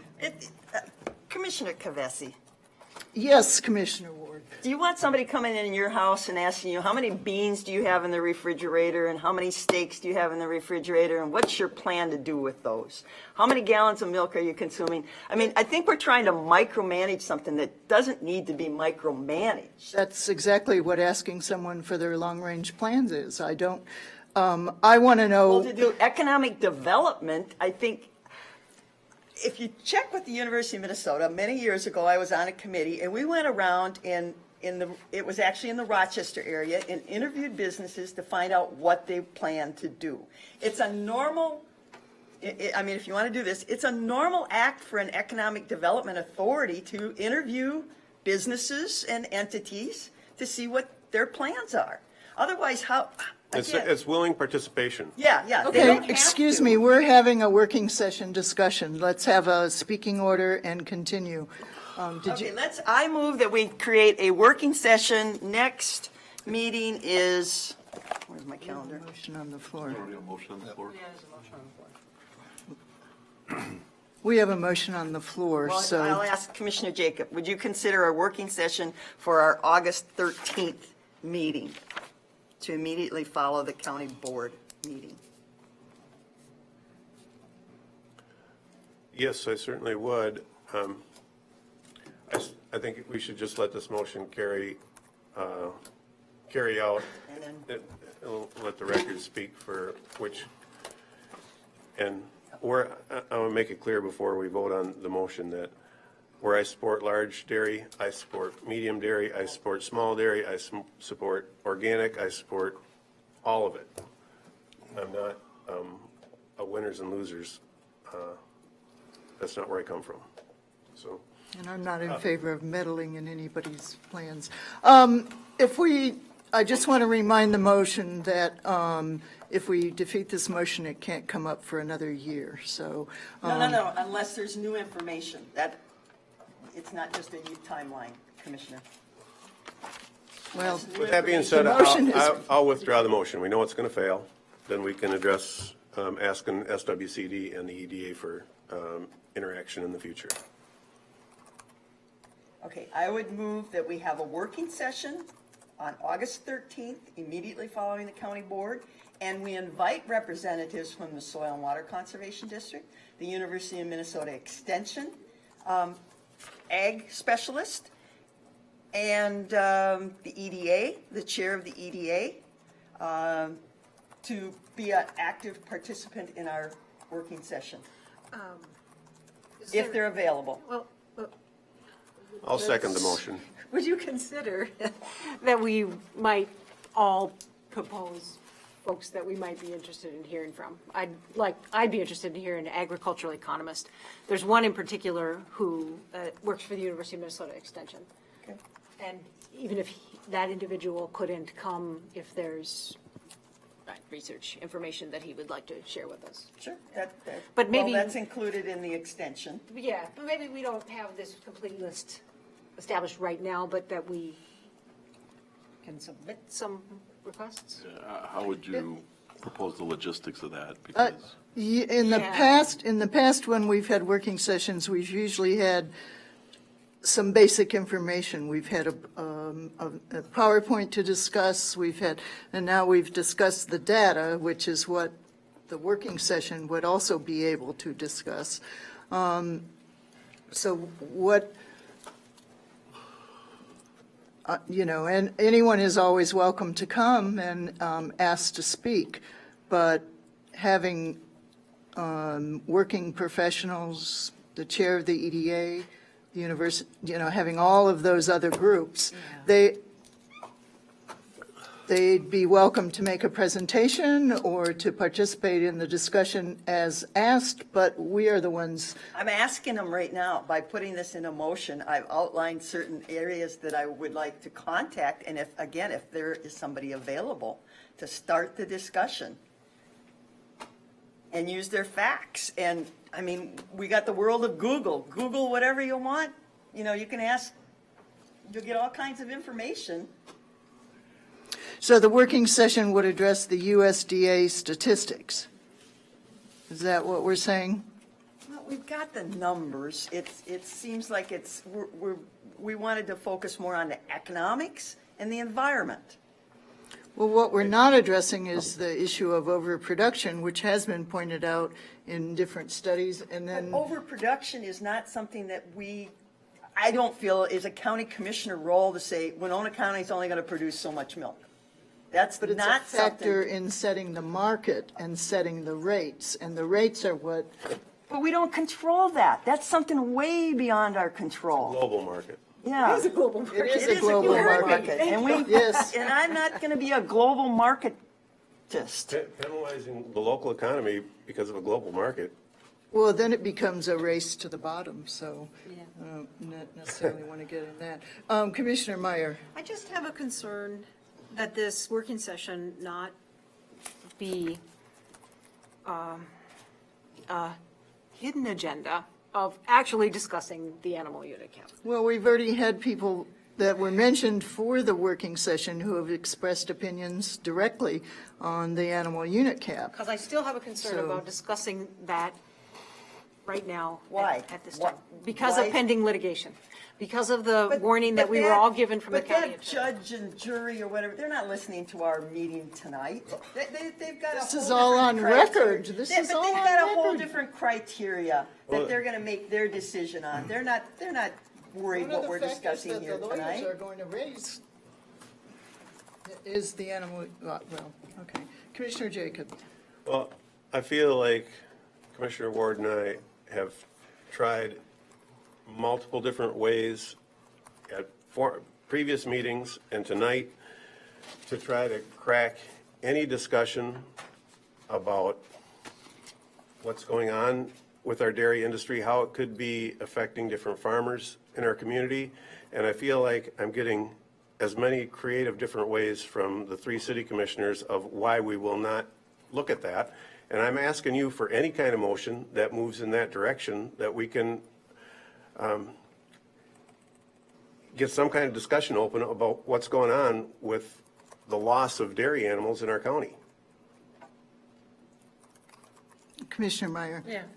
Mr. Jacob, I think I've talked about that.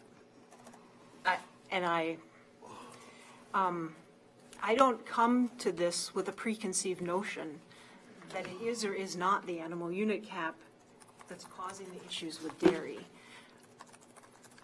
I come to this trying to understand the economic issues that are affecting dairy farms. But you don't want to hear from the farmers over 500. You only want to hear from the small ones, right? No. I thought I heard you say that. I didn't think that it was a wise idea to interview those 10 farms and ask them for their economic plans. The data that is slim, the vast majority of the cows in Winona County are on dairies of 500 or less, and they can't expand. Not the vast majority, a small majority. 10,000, Out of 19,000. 24,000. 19. We The were at 20. 2017 census was 24,032, and 10,096 of them, No, you're not reading it right. 10,096 of them alone are on farms 200 to 499. So what I was interested in seeing is of farms of 500 animal cows and more, could we get a more detailed breakdown? Maybe 500 to 9,999 and 1,000 to 1,500, just to see where they fall out. What does that do, though? Because by Tells you if they can size, still expand. but by size, if they're going to expand, they need more land to spread their manure. They have higher controls on their water consumption. They have, Sure, you I'm not, know. what's your, and I'm sorry. Well, what's so I your- guess I don't understand that you want that information, what it's going to, I don't know what it's going to do. Commissioner to Jacob, answer. Commissioner Jacob has asserted to us that the animal unit cap is holding down the 10 farms that are 500 cows and above. Potentially their growth in the future. Right, so where are they at in terms of their size? A little bit better demographic breakdown, because above 500 cows, we don't know, because the census doesn't break it down above that. So really, that's all I was trying to get at. Okay, but the issue of economics is that we're telling people you can only be a certain size in Winona County. We're going to control how much you can make, how much profit you can make, how many family members you can have join the operation, and so we're stifling their economic opportunity to grow. Right. So that's all economic development. And Commissioner Ward, the that is- MICA people told us tonight the state of Minnesota is going to be in a world of hurt That is because your we're not. philosophical position. No. That is not a data position. The dollars I'm are trying not to look there. at the data. $23,000 per cow. That is data. And if we don't have the cows and we're not contributing to the state of Minnesota. When you talk to me about whether you can or cannot regulate, that is a philosophical discussion. What I'm really trying to understand is what these numbers support in terms of if we're losing dairy, which I take seriously, then how can we help with that situation? And where is it that we're losing those dairy cows and those farms? But you're So only willing to look at some Commissioner information. Because that's where all the losses are. So if you're going to assert to me that the losses are happening on the bigger farms, I want to see a little bit further breakdown than above 500, because the census doesn't break that down. The census says just as much that all the ones that are staying are larger. It says the same thing. I mean, you're interpreting it one way. And the majority of those, We're the just going majority around in a of those circle. farms can expand, the farm where the cows are. If they've got a long-term plan and they see that we've got a roadblock in the way, they're probably either staying where they're at or making their long-term plan somewhere else. But what I hear from you, Commissioner Jacob, is Which that could you be- have a preconceived notion that there's a roadblock. And what I'm trying to, right, that's right, because you've already decided that that's the problem. And what I'm saying is the census data doesn't support I'm that. saying it's a problem. It's not the only problem. It's a problem. And For certain producers, it's a problem. for the producers that went out of business, it wasn't. Because they were all on farms with 200 or less cows. And do I take that seriously? I sure as hell do. And do I think that has an economic impact on our county? Yeah, I absolutely do. So a cow is a cow, though. A cow generates so many dollars. So where does it matter where it lives? Okay, we're into a working session type of discussion. We're talking across Okay, the table. I had a motion to We have have a a working motion on the floor to create a working session and invite specific guests to present and the motion, and those guests so far include the University of Minnesota Extension, the Soil and Water Conservation District, the chair of the EDA, and the working professionals. Okay, so that's the motion on the floor. Mr. Fritz. I just have a question on the logistics of that. If you're going to leave it open-ended, then it makes it difficult because it pretty much, anybody that's suggested for the working session would be included. It just makes it an untenable situation for that working session. Well, that's why I tried to narrow it down. Yeah, there was a specific, And but then- the one where the last part where it talked about working professionals. Yeah, I don't mean, you could add, it needs to be specific. Did I say Because working otherwise- professionals? Otherwise, it's going to be impossible to Okay, determine what the then list should be. let's narrow it to, I don't remember saying working professionals. Well, we could But check the we're on record. tape. It's in Yeah, my notes. We're on tape. I can check the tape. It doesn't matter. So, okay, narrow the list to the EDA chair. And this is just, if we need to add somebody to another working session, then let it be. But start off with EDA, University of Minnesota Extension with a dairy emphasis, Soil and Water Conservation District from an environmental standpoint. And let's just start with those three areas. All right. And they're going to give us interpretation of the dairy numbers from the census. From their professional opinion, yeah, what do they see in if you want the economics and the EDA and the environment, and they should have some kind of scientific data, and they can look in their crystal ball and see what they see. And I did already second that. Yes. So do you agree with the list of invitees? The EDA chair, the University of Minnesota Extension with dairy emphasis, and the Soil and Water with an environmental viewpoint? Yeah. Yes. Okay. Okay, Commissioner Olson. I think that you, Commissioner Kavesi, did suggest that we do move this discussion to a working session. I think that the working session will result in probably more questions, more. So, I think I'm going to support having that working session discussion. I think that's important to do it in that environment than what's transpired here tonight. But I do want to leave it. I'll support the motion as long as, well, it'll be a working session, so we can certainly expand upon it from there. So. Okay, thank you.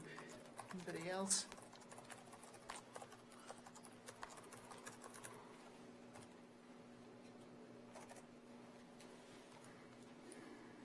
Okay, seeing no further discussion, we did. One last thing. Commissioner Olson. Can we, because we are going to be inviting people, can we put a time limit on it? Sure. I think that would be important that we have obviously we don't know how long the meeting will last, but we should at least give people an idea that they're going to be out of here at a certain time. You want a time limit on the entire working session, is what you're saying? I think, I think the Work work, backwards, okay. I think How many minutes does it take to milk 1,500 animal units? my support You of said it's a the timeline. motion will be based on the fact that I think the working session is going to result in more working sessions. And it's going to drive more questions, so that's. Typically for a working session, we do a couple hours. Right. Yeah. So like 2 hours. 2 hours is usually what we do. Yep. Yeah. So if that's okay. Sounds fine. Okay, and that's assuming that these individuals are ready and Do you able. want to amend that into your motion, or does it go without saying, does it? 2 hours. The working session. Yeah. Okay. That's a typical The working session, working it'll time. change. Okay. And I don't know if it needs to be said, but I think we're going to need legal consult there in terms of the discussion. Okay. Okay, any further discussion on the motion? The motion is to hold a working session after the August 13th board meeting, and it's a typical 2-hour session, and to discuss the economic and environmental aspects of the USDA statistics. And the invitees are the EDA chair, the University of Minnesota Extension with dairy emphasis, and the soil and water from an environmental viewpoint. Is there anything else we want to say about the motion? Just Mr. a Fritz. quick clarification. When you say someone from Extension with dairy, what are you shooting for there? Do you have a specific person in mind? Is it Chris related to, or? This guy Bozak, he'd be awesome, but I doubt it. There's a. But I can send you his name. Jake Overgaard would have, there's a specialty in dairy at the extension, and they would probably be able to give you. I remember there's a young lady that's been to Winona County several times. So I'll just- send you this guy's Have her name. Okay. See who can make it. Ask Jake. Ask Jake. Yeah, Ask Jake. well, Jake is on his Right. honeymoon right now. Oh, well, he'll be back. I don't know, he's taking a pretty long honeymoon. They're in Europe, yeah, they're going on a biking trip. We'll find out. I mean, Neil Broadwater would know too, or, I mean, Yeah. just call University of Minnesota Extension and ask Okay. dairy specialist. It's Okay. only the University of Minnesota, it's not the world. No, that's fine. Okay. Is there any further discussion on the motion? Do we need to have it repeated one more time? Okay, I think we're all clear. Okay, all those in favor of the motion to hold a working session signify by saying aye. Aye. Oppose? Okay, the motion carries.